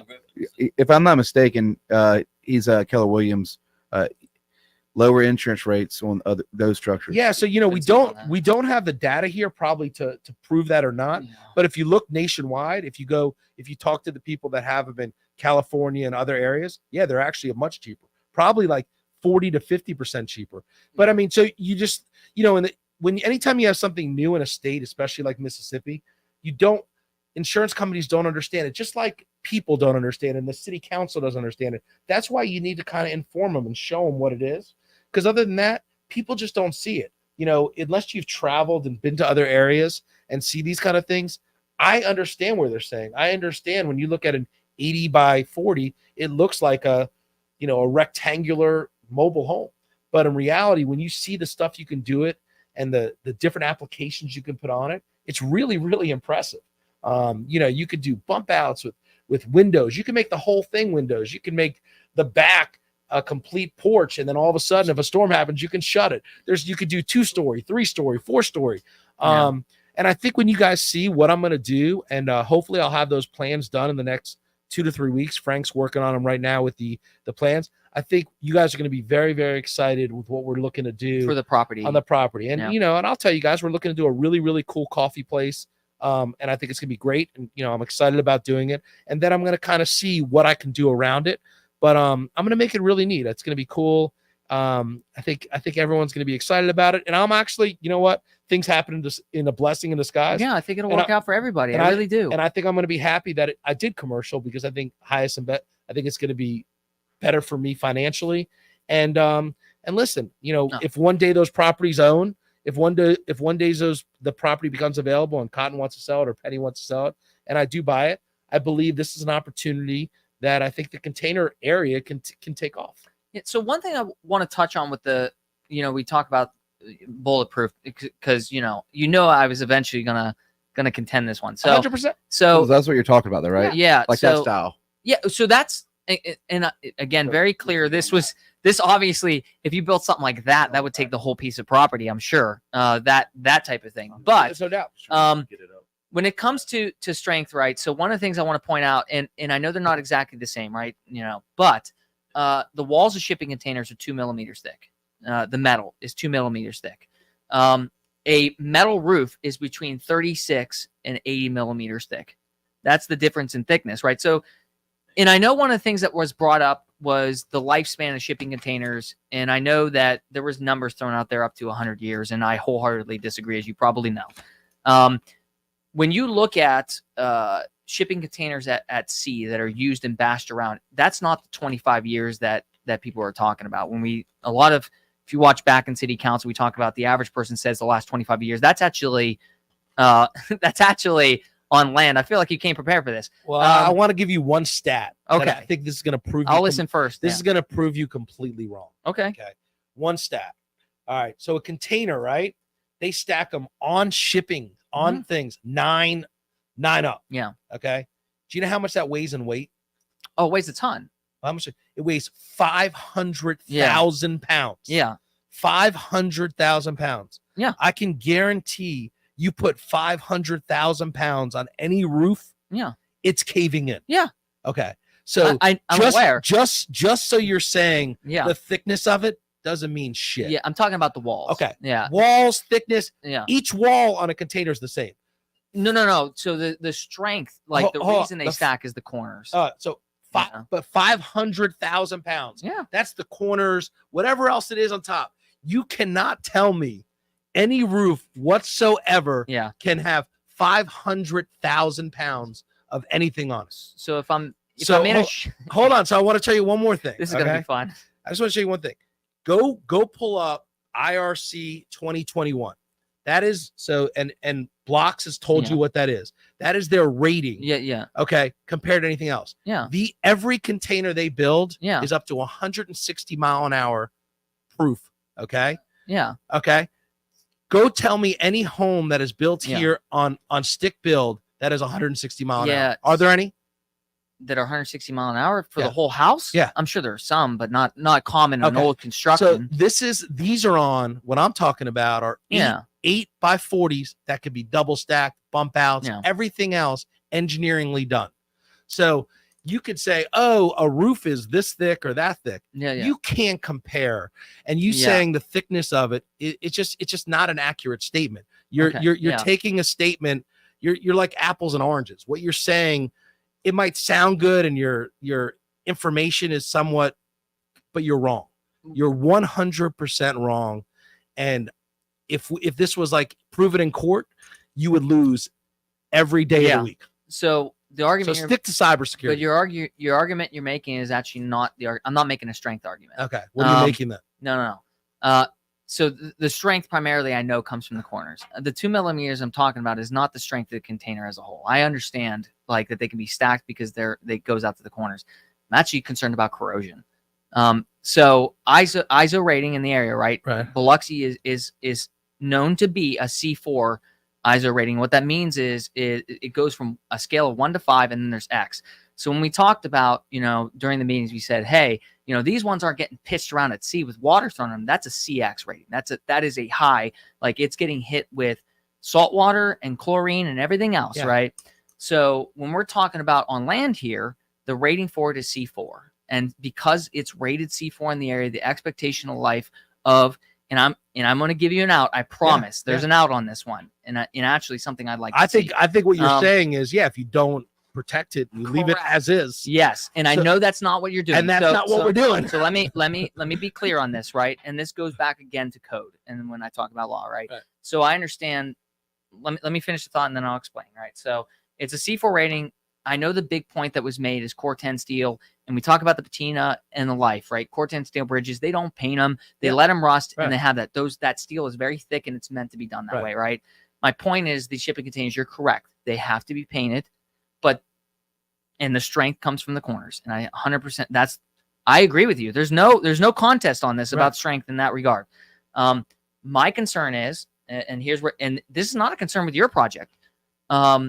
My concern, and I think when you say about doing it right, and this is where we agree, you do it right the first time, right? If somebody looks at these shipping containers and they let's take the arguments that were made at Planning Commission and at City Council, and let's take them at wholesale, right? That this stuff can sit out, have a patina, and it's going to survive, and it's going to be there for up to 100 years. That was the argument made, right? And I know that's not your project. I know. But the problem is what if another developer comes in and takes that argument wholesale? But they can't do it. That's where you guys don't understand. Can't do what? You can't buy a container and put it in and get approved for a permit unless you have the rating. So you mean painted? No, you can't. No, I'm making a paint argument. You can't buy a container, and you can't go buy one and put it in there, and it will never get approved by the city. What do you mean? Anywhere. You can't go buy a container, and you have a lot, right? Yeah. The city won't approve it. The I know only way to be approved is you have to have the ratings. And Frank's Blocks is completely approved on the ratings. So the only way you can do it is do it the right way. Hey, so one sec, Ivan, we got some questions. We got so real quick, because we got let's go into Frank says container walls are 14 gauge, which is 68 mils thick, not 4 mils thick. So here's another one too. Wendy's. Let's go hit Wendy first. Your partner. You're talking about the corners? One sec though, just real quick. Just guys, one sec. All right. Yeah. Wendy came in with when they stack the containers, they have not be modified. Those stacking containers do not have doors and windows cut out of them. Yeah, which lose integrity of the structure. Wendy, that's why when an engineer does it, everyone is engineered. So when they do those things, they needed extra structural stuff to make it, but they have to be. Every single one of the ones I'm doing is IRC 2021. So if you want to go look what IRC 2021 is, it is to that level. So I know what you're saying, and it sounds logical. Hey, the more you cut, the more you do it. But when you do it structurally correct, and you have an engineer, have you like seen Crazy Rich Asians and see those hotels, these buildings they do that are 600 stories high? I mean, you would think how are they staying up? And because they're all structurally and they're done by engineers. They're not done by people like me that don't know what I'm doing. But I mean, if you look what Frank says, the container sidewalls are 14 gauge, which is 68 mils, not 4 mils like you said. 14 gauge. Do me a favor. Google millimeter thickness of 14 gauge. And that is, you're talking about the corners. So sorry, let me rephrase that. Search said walls. Gauge of search shipping container wall gauge. That's what I'm talking about. I'm not talking about the corners. I will tell you this. I will tell you this. I will your strength is from the walls. I will bet any amount of my money that Frank is more correct than you. The guy's extremely sharp. He spent the money. He comes from a hugely successful background. So I know, you think you know about containers, but this has been his life for the last few years. I'm just talking about go ahead. And there you have it. So and they feed exactly. Shipping container walls. Okay, so 0.075 inches. Let's math this out, right? What they're saying here. Yeah. I got no idea what this means, but let's just go to these more questions. So you can worry about this, and we can comment on this later because I don't know what it means. Anyway. See, there's a tubular steel I'm talking about. See, so frame pillars, that's the part I'm talking about. That's where your strength comes from. So that's all I'm talking about. Either way, they're making these. If you go to every major city in Oklahoma, where all the tornadoes are, these are now being made as shelters, storm shelters. So when tornadoes come, hey, don't go in your basement anymore. Go into this shipping container. So I know they're safe. I feel secure they're safe. The governors of those states are actually promoting it. So either way, the corrosion thing, I hear what you're saying, but when you do them correctly and you put the right applications on the sides and you treat them correctly and paint them, that's not going to have an issue. You're not going to have to worry about termites.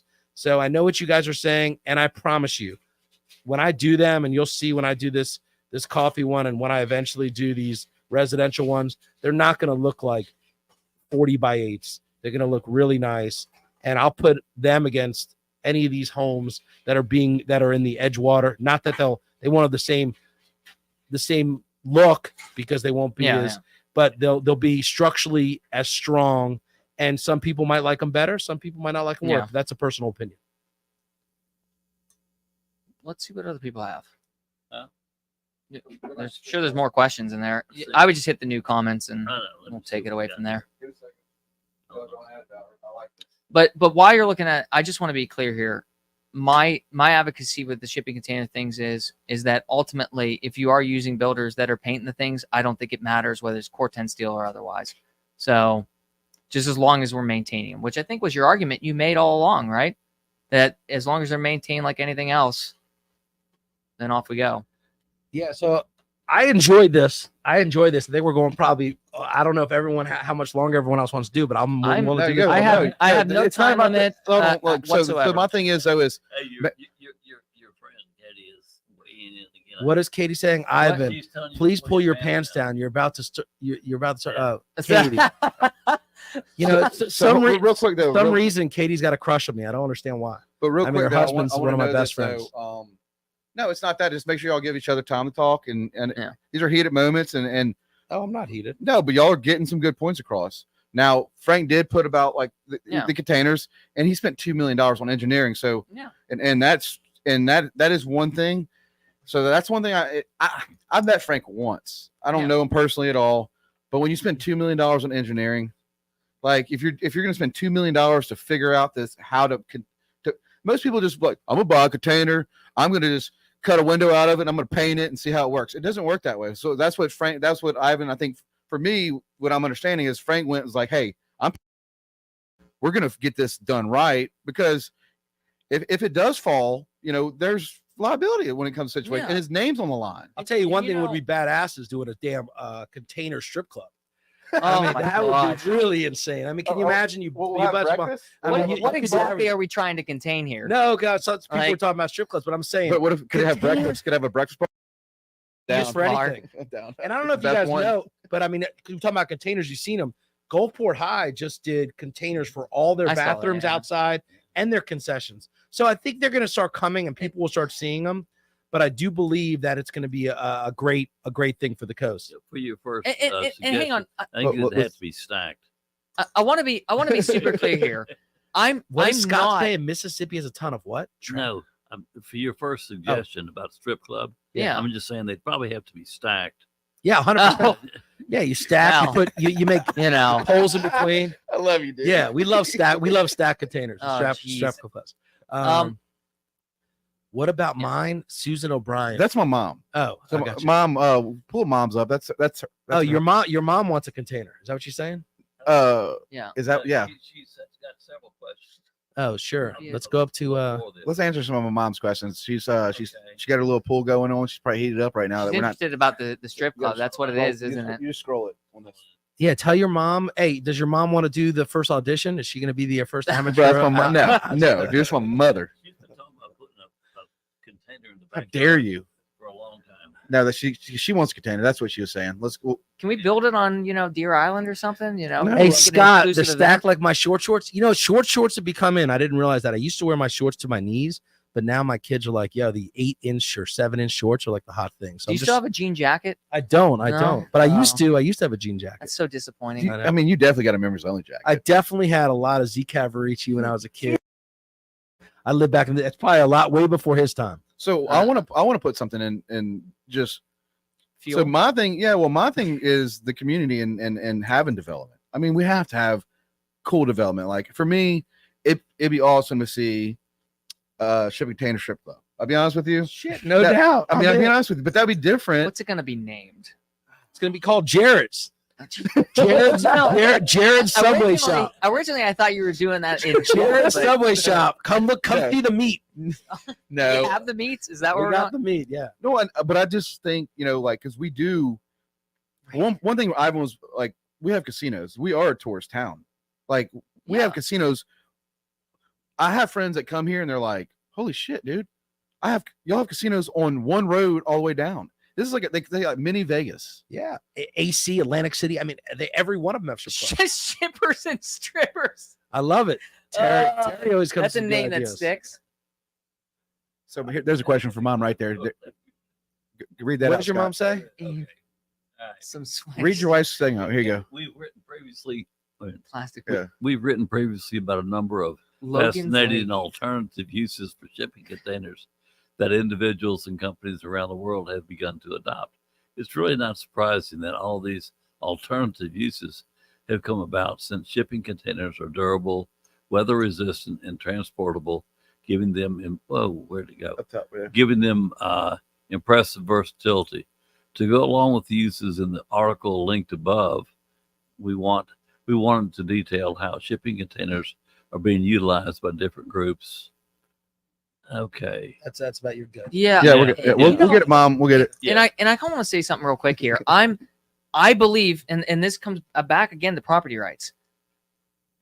I'm big on transparency. So even if I'm wrong, and Frank, I know you're out there, and we talked about, I thought you hated me. I feel like Frank hates me, but maybe you can say it in the chat. But even if whatever I'm wrong about it, and I'll admit when I'm wrong, like I might have got my number earlier, maybe it was 20 mils or something. But as long as people have the facts about what these are, and if they want to build it on their property, I think they should be able to if it's within code. Like I'm not at all. I would be 100% against any law that would ban this type of construction. I don't believe that we should just outright ban it. And I know there are definitely Edgewater folks and others in the community that would outright like to see them ban. I am not for banning this type of thing. If it's done in the right place and the people know what they're buying and they're okay with it, let them buy it. Like I'm not against it and never will be.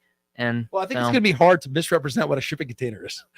So it's not like, I mean, first of all, what people got to understand is if you go try to buy a small modular home or whatever it's going to be, a shipping container is going to cost a ton more than a normal trailer or whatever these little homes are. But I'll tell you one thing. I think these shipping containers have a lot of, hey, I'm 70. If I'm 75 years old and I'm tired of having a big house, and I have 2 shipping containers together and I have 800 square feet and have really nice porches, maybe a rooftop. How great is that? You don't need to maintain anything. It's nice. If you're a kid, just graduated college and you're living by yourself or you're living with your girlfriend and you just need a small place and you don't want to go spend $1,500, $2,000 a month rent, it's a nice thing to own. And one of the great things about these things, you can buy them, you can move them. Where do you buy them at? You can buy them anywhere. I mean, literally, go down to Gulfport. You go to Block's building, and everyone should go see what Frank and Brittany has built. But you go down to Block's building, and it's way off 49. Maybe it's Socia. I don't even know what town it is. Yeah, it's in Socia. But you could see kind of what they are. He's got ones that are built out there. The one I built, the one I originally built, is out there right now because I have nowhere to put it because Jarrod fucked me.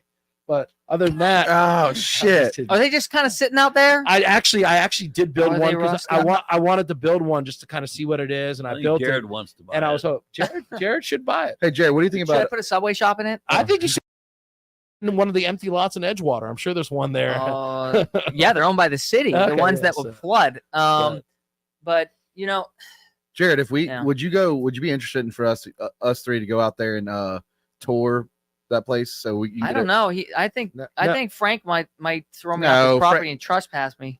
Hey, Scott Ginn, yes, I know shipping containers are not a forever home, 100%. But listen, this is designed for people, maybe a first home, or maybe when you're older and you just want to downsize. It's 100%. Listen, no home is a forever home. I mean, very few of them are. I mean, nowadays, if you look at the average person that moves, very, very few homes people nowadays buy and they live in for 50, 60, 70 years. That's kind of not reality today. I mean, I think it's great, but it's not reality. And one thing I want to cover on this, because there were a lot of questions. In fact, I don't know if you noticed, but this event was shared by, and I can't remember the org, but it was a mental health org, a mental health homeless org. You saw that one too, right? And I know they touched on the homeless thing, and I want to kind of touch on a key point here. Let me touch on affordable housing first, because that's kind of connected, right? They kind of go hand in hand. I know during, the planning commission meeting, you mentioned that, and it depends on the market, right? And that can change, but renting these houses, and they were listed at 320 square foot. So that's what I went off of. Yeah. But that they would rent, and we know they're single bedroom, between $900 and $1,300 a month, right? Well, and I was guessing, and we did do them at 320, and that's kind of somewhat, but most of them would probably have been between 390 and 600, and they would have been 1 and 2 bedrooms. So just depending on whatever it is, but go look at what you can get for 900 right now. You can go get a 1970 apartment, or whatever it is, but you're in an apartment complex next to someone. Here you're going to have your own porch, You're going to have your own you want to have a dog, you walk outside, your dog's going to be able to shit on the turf and clean it up. I mean, you're going to have a lot of stuff that's going to be, it's different. You can't really compare any apartment complex compared to something like this. And let me caveat that, because I agree with you. I do. To a point. So the planning commission mentioned during the planning commission meeting, your lawyer had mentioned the average price, and it is true. I found them. You know this, and then I'll explain that. There are a bunch, despite what people believe, that there are a bunch of single family houses or rentals of any kind that exist between 900 and 1300. There's a ton in very close range, but in the hood, credit. Well, I can imagine that in great areas. That one. So there, some of them, of course, some of them. I'm sure most of them are older homes. Well, which your electric bill might be $200 a month because condos. the windows. They're mostly condos. So even apartments. Well, apartments. I didn't look. Okay, I don't know if it's condo or apartment. I'm just telling you, like, it's gotten the rental market is extremely tough for people that are looking for affordable housing. And some people might think $1,000 is unaffordable or not. But I do believe when you go in there and your electric bill is $35 or $40 a month, and your rent's good and it's new and it's nice and it's clean and your surroundings are safe. There's definitely, it's not for everybody. It's 100% not for everybody. It is not a place that you'll be living there probably for 20 or 30 years. You might live there for a year, 2 years, 3 years. You might love it. Listen, I'm not a guy, I don't like camping. I'm not going to be in an RV camping with my family. So I don't like small places, but that doesn't mean that others don't. A lot of people like small places. And if you look at like some of the hottest Airbnbs and short-term rentals are out there, they're tree houses. They're boat houses. They're small little places. And if you even go look, I don't know if anyone's gone there, but if you go look what they've done over at Mercy Cross where the homeless is, I mean, they have these little houses they're building. I mean, they might be 10 by 10. They're probably not even 10 by 10. They're probably like 5 by 8. I mean, they're 40 square feet that these homeless people are living in. And I'm not saying that kind of stuff. I'm just trying to say, if you look at like the Beatnik, I don't know if you've ever been there in Ocean Springs, super cool place they built. One of probably the higher end place with the pool and stuff that Ted and Roxy built. It's super. I think it's amazing, but they're all very, very small. It's more of an Airbnb, but very small, but cool and neat. And a lot of people like that small environment. I'm not particular. I would stay in one, but I wouldn't probably stay in one that I lived there over an extended amount of period of time because I like my space. You don't everybody's do different. Tiny homes, not for you? No, I try to do everything. Yeah. You know, I ain't doing it with 4 kids. But anyway, where I was going with that, I'm not knocking the option, right? And you're trading the experience you're talking about. And I always knew that. You're trading an experience for square footage. I can have more square footage, maybe an older place, or I can have a smaller place and have an experience. I always knew from your plan that it was designed to be an experience. And I 100% understood that message. My point, and I'm trying to make the audience, is I don't look at what you were proposing as a solution to affordable housing or homelessness. Not this one, not this proposal. Right. Yeah, and that's all I was saying. Listen, it definitely was never meant for homeless. Yeah. So and I agree. The homeless community was never. Affordable housing, I somewhat disagree with you because I do think if you're a college kid and you don't want to live in an area that's not great, right? And you don't want to live next to someone in an apartment complex that might be a little bit rough, and you want to live in a nice place that you can have a nice little bedroom, a little living room area, very small, and want to have the abilities to study and do your work, or just, you're a bartender at a casino, or you're a dealer at a casino, and you like your alone time, you like to read. I think it's a great place. I was honestly, to be honest with you, my wife's dad, that's something he wanted to be in. He loved being in a 380 square foot. He was living in our apartment upstairs in our house, and it probably is 200 square feet. So I think people say, whatever it is, but I think there's a need for it, there's a niche for it, and I don't think it's perfect. Yeah. You ever been in a dorm room in college? Oh, I've been in a dorm. Guys sleeping on twin beds. I've been in the dorm room. I've been in prison. So I know what you're talking about. So I know what you're talking about. I lived in a dormitory. They for, would be. 4 months. They'd love to be in this much space. Yeah, no. So I agree. And some people, George Lawrence, he's like at the meeting. He's like, we need to pull that up. George Lawrence Council. he's like, these 400, nobody in the world would live in a 300 or 400 square foot place ever. Well, that part I definitely I don't agree with. I mean, yeah. if I were single, I'd be okay with it, right? Correct. If I'm renting, I'm gonna be frank, like not frank, but frank. I would rent a shipping container house. I really would, as if I was a single person. Yeah. I wouldn't buy one because of the way I feel about certain concerns, but that's just how I am. Well, That's, 1 second though, I want to know this. So with the container situation, Yeah. with the whole reason all started happening, so who voted for it? Who didn't vote for it? So let me just explain the whole voting process. So what it Okay. was obviously, as you guys know, Ward 4 was vacant. So he was always a very big pro. So, you know, he would have been a guaranteed vote. One of the big problems was we only had 6 people at it. It's really, really a huge disadvantage for a developer because a 3-3 is just as bad as it's a loss. So if it's a 3-3 tie, it's a complete loss. We were hoping that we were going to wait till someone came into Ward 4 to give us a better alternative. We didn't get it. It's fine. But we had George Lawrence, who pretty much votes for everything now. That's kind of like a joke. Paul Tinsdale, who I think does a phenomenal job teaching people the area around it. I don't believe in a lot of the stuff he votes yes or non for. And then you have David Shoemaker, who's a new person. I don't know what he knows or doesn't know. But we had Kenny Glavin and Dixie voted yes, and the rest of them voted no. Guines So- voted no. Yeah. So it was a 4-2 against us, but it would have been the same as a 3-3. So it really made no difference.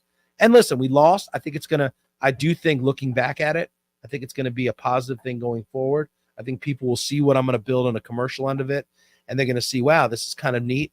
And listen, if the opportunity does come, don't know if it will. If it does come in that area around there, I do believe there's some really, really great alternatives to do some shipping container homes. And I believe when people see what I'm looking to do, it will be great. So Wendy said it still failed 4-2, even with all 7 voting council members. It would have been 4-3. Right. I mean, Although, to be fair, Guines was I- so there was. I an don't. effort to- I don't believe it would have. I think if there was, Wendy, you are right, but I don't know if that would have happened if there wasn't. But either way, it makes no difference. I am very, very content. I'm actually happy that I'm going to do commercial. I wish I would have done in the beginning. I didn't, but I do want you to know, Wendy. I don't know where you live. If she lives, She lives in Edgewater, Okay. unlike me. so if you yeah, live in she's actually Edgewater, impacted. but you know, just so you know, I mean, if that property ever came available and I was able to buy that right behind your house, I could buy it at will and build it right behind your house. So I just want you to know. I'm just letting you know, Wendy. I'm not trying to be whatever else it is, but by right, I could do that. You know, so I was trying to do this to make it like a showroom that people could see it, that it's not a bad thing. And listen, I might or might not do it. The property's not for sale, but if it ever did, anyone that's listening to this, if they want to do it, they could do it as well without having to worry about going to city council. And just to be clear, Wendy lives on the other side. I'm just Well, showing no, actually, she's the one. And you know, and I know, you know, Scott, you want to have me stop talking apparently. But there, you know, I want to show something, and I want to give a good example where things can kind of go wrong. We were talking about this before the stream sometimes. So Wendy, her house is on the other side where the recently approved Keesler Federal headquarters building is going to be built. So in her backyard, that bad situation for her is unfortunately happening. But, you know, we talk a lot about, you know, when I said earlier in the stream that, and go ahead and pull up the emails and pull up the Bay Village Project email. When I started, you know, this whole thing with Edgewater and talking about, you know, if we fought Ivan on this project and this project didn't get approved, the fact that this could be built and it would be commercial, right? That was something I made clear to them, right? And they all adamantly said, as we've discussed, that they were okay with it being commercial, right? Well, here's an example of, and there are those that might, Sorry. there are those in Edgewater that might have been part of what killed this project. And so, you know, I might draw some ire from those I just helped, but I think it's an important thing to understand. So this was a project back in 2008 called the Bay Village Project. And this was going to be on the other side of Edgewater Estates. It would be, for those who know where the current Keesler Federal Building is, it would have been right next to it between Edgewater and the current Keesler Federal Building on Pass Road. So this project was a multi-use complex that would have been commercial and residential. And unfortunately, so this is an interesting one. So Jerry Creel and the Planning Commission actually, do we still have it up? I'll put it up if you want me to put it back up. Yeah. So Okay. so I can fully, yeah. Okay. So unfortunately, 1 sec. and- Just give me a second, dude. We're Yeah. just sharing around. So, but I can keep explaining. So unfortunately, this project, and I agree, beautiful project, right?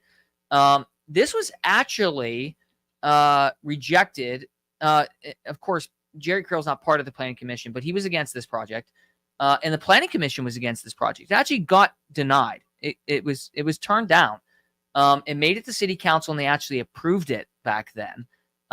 Instead of the planning, in opposite situation of this one. So they went the other way. And here's an interesting twist on this one. This project, the architect for it lives in Edgewater Estates to this day, Mr. Lebitard. And I sorry if I mispronounced that, but is it Mike Lebitard? yes, it is. Oh, dude, Bo Lebitard's one of my boys. Dude. Correct. Shout out Line 5. And so this was an example of, and I think this is an important thing, because if I'm going to say one thing on one end about a project I think this should be killed, I feel like I need to say an example where it's a bad thing, right? So I said it got approved by City Council, but here's the problem. There actually is in the LDO something called a protest petition, right? And there are 3 different ways it could be done, but the way I assume this one is done, and I don't have the petition, so I don't know for sure, is basically, if I recall correctly, 20% of the homeowners that butt up to that property can be against the project, just 20%. And it requires a supermajority opinion, a 5-7 City Council vote to approve it. Well, this project got approved at City Council with 4-7. So what happened is they didn't follow the valid protest petition. Lawsuits started flying, and this project got killed over a few years, unfortunately. And so now, why do I say this, right? Because they fucked up bad. Yeah. Now you have a parking deck in your backyard. In fact, Wendy Lally did not own the property at the time, my partner, but now she has a parking deck behind her. This is an example of, look, when you're going to fight something, know what you're going to get. Now, I will say I still support, and Edgewater Estates really does want commercial on that property, but this is a warning to others that want to fight something. Be sure you understand what can be zoned there. Okay. This is an example of a project that to this day would have completely reshaped that area. This would have been a phenomenal project, and breaks my heart that this got killed when lawsuits started flying. And this was back in 2008. I was telling Jarrod before this, I said, yeah, this project is great, but how many projects does this happen in city of Mississippi? Yeah, it's tragedy, right? That we've heard to go forward in that. And Wendy, what you're, I know you keep bashing me, whatever it is, and you're like, oh yeah, it's 390 square feet for 900 to 1300. Sometimes what you don't understand, Wendy, is it's not just about the square footage. It's about the area, the location you live in. It's about the amenities you have with it.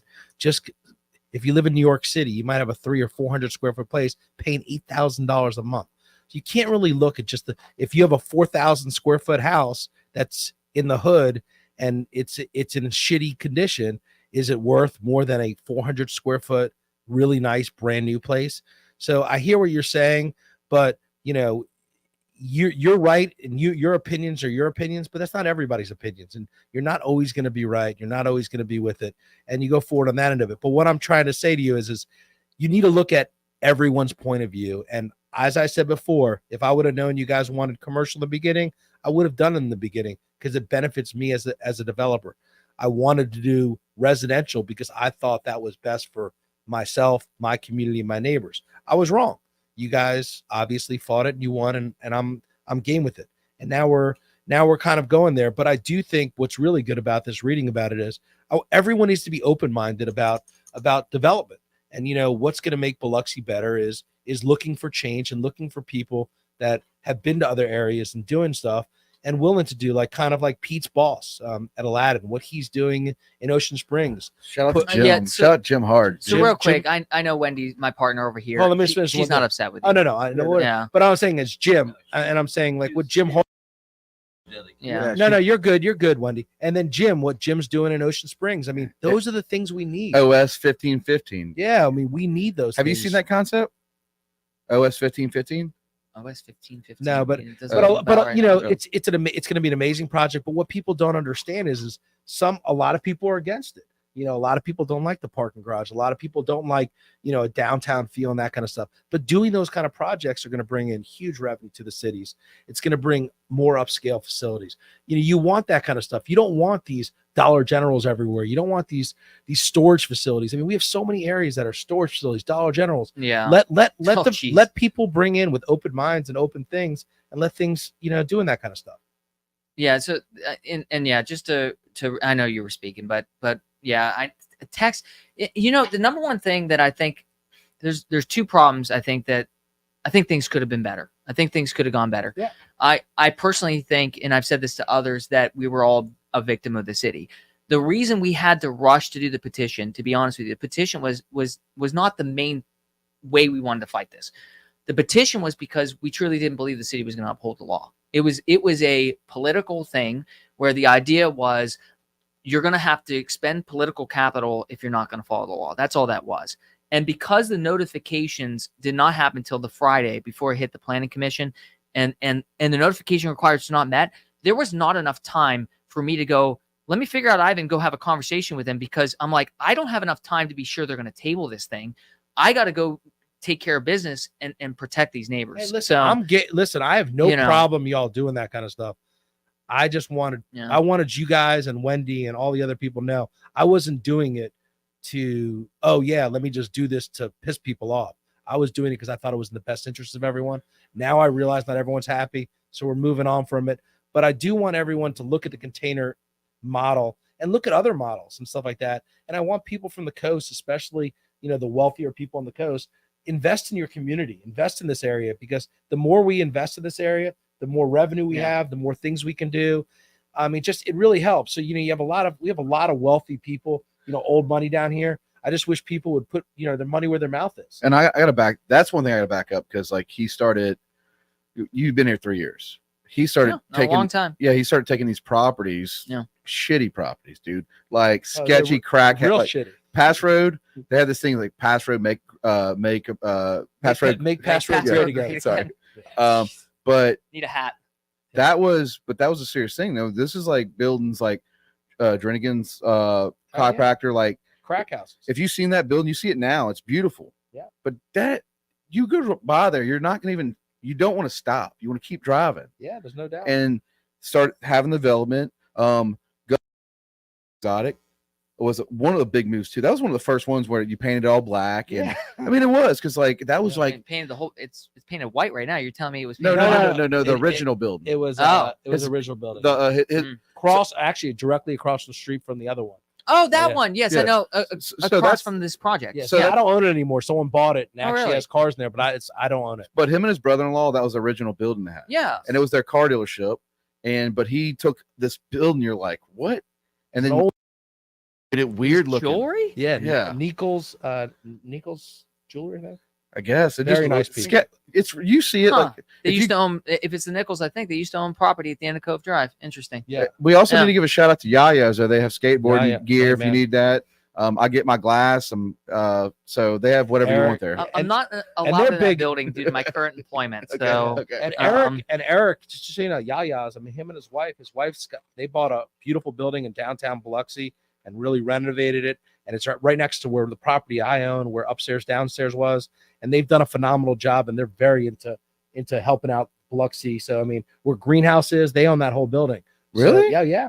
And she's got a boutique right there in the front. I mean, they've done a really, really good job. I just want Pass Road, but I want Pass Road to. I know you want it like you're talking about like with the shim crates, like having a bar and coffee house, whatever. We have Edgewater Mall right here, dude. I miss Bonefish. Yeah. Okay, let me be honest with you. I miss Bonefish. Yeah, but it's my favorite. But spots. it's Bang Bang Shrimp, dude. It was Wednesdays $5. You can get all your bang appetizers. But it wouldn't be $5 today with food cost. Yeah, it'd probably be like $12. Let me tell my story on this one, but like that be silver screen there. Like we grew up in there, we already have everything. Like one thing about Edgewater Estates has to realize is they have a mall, they have a Sky Zone, they have restaurants, they have food court, clothing, everything. There's entertainment there. So like, why would we want more entertainment? Like, because it is tough. Like I actually go to Yaya's. I shop the Mediterranean. Chevalier brought me to that place, and I've been there a few times after. But like Pass Road needed like growth. Yeah, but you go to Yaya's for your paraphernalia. I mean, Whatever, let's be real. Whatever. You're going there for a bomb. No, actually. And I bought they're doing the. I'm cheesing. I know, but I bought Oliver's skateboard and gear at Yaya's. No, honestly they're great people. So I couldn't say enough good stuff about them. And I honestly just really my big thing is and getting out here is today is one of the big things we need is me or someone else. Listen, I don't have that much longer doing it. I mean, my game Development? plan. My game plan is I got 3 more years. My daughter's still in high school. Once she graduates high school, I mean, I want to start enjoying my life, traveling with my wife, traveling with my kids, you know, so I'll still like invest, but I'm not going to be doing like day-to-day stuff. I mean, You're going to take a back seat, huh? I definitely want to take a back seat. I mean, you know, I've been going for 30 years, mainly in all the business I do. And I kind of want to enjoy Dude, I'm just getting started. Enjoy myself. You're a baby. You're a baby. All we got to do is we just got to turf his head and then we'll be good. How old are you? How old are you? I'm 36. 30, yeah, so I'm going to be 52. 52? So, yeah. I look younger than you, but I mean, other than that, you know, it's definitely better looking and look younger. It's that half a football field in your backyard, isn't it? Oh yeah, everyone knows. Everyone. What do you do? See it from Google Maps, so everybody knows. My dog loves it. But kids play on it. You know, I think my family's known as we always have a lot of kids, and it's pretty much of a hangout house. You know, we're kind of like those families that you know. Another thing that's sad here on the coast is these high school kids have nowhere to go. You know, when I was a kid, we always had like teen clubs, different stuff to go. One of the things that's sad about the coast here is these kids from the age of probably 13 to high school, there's nowhere for these kids to go. It sucks for them. You're true. That's so right. I mean, you know, these kids, you know, I probably like my wife says, oh yeah, we used to hang out by the you know where the Golden Gate skate ring, Golden Gate, or they hang out at where Ukes is. I sound not Biloxi. I'm St. Martin. The Causeway, whatever else it is, that's where they used to hang out. Now these kids got nowhere to go. So, you know, everyone's like, oh, where's our party? Where's this? Where's that? You know, it's sad. These kids have nowhere to go and nowhere to go safe. You know, nowadays, especially I have a daughter. I have 2 older boys and my daughter's 15 years old. Like, I'm scared shitless for my daughter to be hanging out by the beach or hanging out by the mall. I want them somewhere safe. So I'd rather have them at my house than anywhere else. I mean, I know at my house they're going to be safe and they're going to be protected, whatever else it is. But I don't want my kids, you know, driving around at 12 o'clock at night and who knows, you know, some crazy people out there. Because this day and age, there's some crazy people out in the world than there ever been, you know. So I mean, I was worried about him coming out maybe with a gun and kind of shooting at me. You really thought it was that crazy? I mean, I thought, you know, I thought he thought I like bullied. I thought my tires were gonna get slashed. So that's funny. No, but if you ever see that movie with Adam Sandler? Now we're getting down to it. No, but you ever see that? You ever see that movie with Adam Sandler and that one kid was bullied his whole life and he's like, I'm gonna kill him, I'm gonna kill him, I'm gonna kill him. And then Adam apologized to him. I forgot which movie it was. He apologized to him. Put that in the comments. And he just used the K word. They're gonna block your no, that's Senator Joe Carter just said he doesn't need this. What does he say? Where? Yeah. Joel's Joe Carter. By the way, so I gotta ask. You said you're gonna name a building after me, right? I'm gonna make sure. So when is the S on the front of your house going to change to a J? That ain't gonna happen. Yours will probably be like the. I think when I do the container village, the container area with the coffee thing, I'm gonna have like 2 little portalettes that are made of containers, and one will say Jarrod, and the other one will be your last name. You're just gonna like hide it in there? That's no. Jarrod Fusco shit. So you're a good guy. I mean, listen, we've been busting each other's balls on social media for a while. You've been talking shit on me. I've been probably talking shit on you. And listen, it's all fun and games. But you know, one of the things is on social media, and you know, there's a lot of bullying going on, which is horrible. And you know, there's been especially down here in South Mississippi, we've had a lot of things going on with Ocean Springs and other stuff, which is really sad. But you know, a lot of people that get behind that computer screen and they think they're tough. You know, they think they're a 6'6", keyboard warrior. Yeah, I made a meme about this. Yeah, one time. It was 350-pound guy that you're scared of, you know, and you know, some people don't understand. Like, in life, if you don't have haters, you haven't made it. You know, so I mean, not everyone is going to like you in life and respect it. When I had my headaches in life, I know I look back and look to see all the haters were, and now they kind of talk to me, and I'm like, please get out of my life. You know, so you gotta understand you're never gonna please everyone. So real quick on that, like I was telling you that earlier, like 2013, 14, right? 2013 when I got swatted on Twitch. When I was telling you, I was a Twitch streamer. Yeah.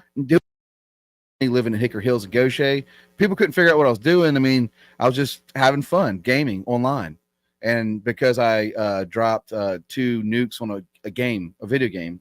Guy got upset, found my home and address, and swatted you. Yeah, and swatted me and said, I watched the guy and I had my husky, Bo, missed some death. It was me and my dog. And the guy just said on Skype, he goes, I just watched, the guy got my address and it went on Twitter, but he goes, I just watched my neighbor murder his wife and kids. And they came into my, like, they showed up to my house and I got a phone call from the guy that ran Cold Side TV. You can pull him up on YouTube out of California.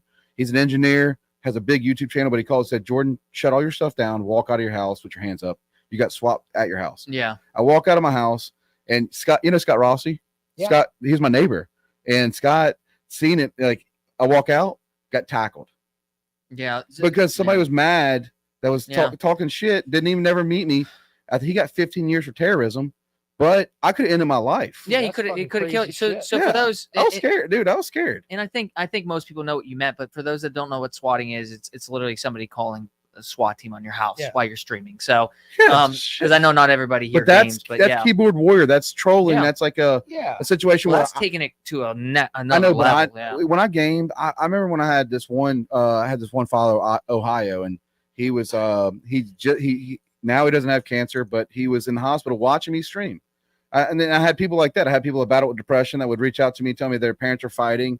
And so I always try to keep mine like fun, but I'll never like, if they wouldn't as good as I was at a game, I wasn't like hating on them. But this one person just got mad because I got this score. I mean, I normally walk out of my house because Mississippi carries some time, you know, and I walked out of my house and just got tackled. I mean, I literally remember opening the door and I just got like Wesley Snipes just hitting the side. All right, listen, guys, I love you all, but I have at 4:00. I train with Logan Fallow, Mark Orgler, and Jeremy Jernigan.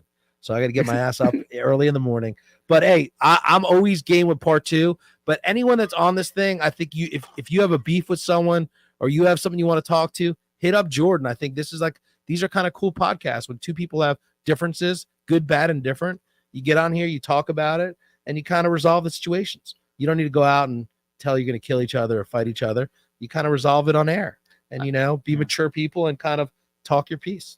I do have one thing I want to address. It's my last thing because I know you got to go. Don't tell me you love me. Oh, I love you. Yeah. So, and it just never came up. So I want to say it. You're sorry. No, that's funny. But the neighbors, it got brought up, and I know we never dived into it because I think you kind of know what things are now. There was on 2 occasions where the 107 signatures got questioned, right? And just a message from Edgewater, and I just want to tell you the way they took it, right? The way it was looked at was by a lot of them was that they basically weren't intelligent because they were signing something they didn't know, and that was something they took very much to heart, and that's for them was a very personal thing for them. And I know it sounds like that wasn't your intent, but that 100%. Was something where they deeply felt like it was like, you think I didn't know what I was signing and I'm stupid. And they took that very much to heart. If that's the case, I apologize. But I did get calls from multiple people that basically said, hey, they came over here, I signed this thing, and they said you were doing it for the homeless. And listen, in anything, I mean, I sign closing documents all the time. I never read the shit. When people come and whatever it is, I'm sure of those 107, 85 of them or 90 of them knew understood. What they were signing. Right, yeah. And that's fair. And but I had people call me, so I didn't mean all you guys didn't. But it's just like life in general. Listen, and I'm not, and if I offended anyone, I apologize. I didn't mean to. And I do believe this is going to be the best thing for everybody. And I just want everyone to keep an open mind. And I promise you, I'm not doing it to hurt anyone or do anything bad. I want to try to make it better for the community. And I do think this is a really cool project. I think the container project in general is really cool. And I'm looking forward to next time I'm on Jordan. But it's about time for me. I got to go home and go to sleep. I just want to say hey, thanks for the apology, and I know Edgewater yeah. greatly Get appreciates a it. handshake. So, me. We got a Thank you handshake. for that. Got a handshake. Thank you for that. All right, guys, we love you. All right, and, guys. tune in and thank you so much. We love All you. right. And then share this Yep. share this podcast. It's probably gonna get taken down because we got our post taken down. So Oh shit. Take care. Everyone have a good night. Yeah, that was a long ass podcast.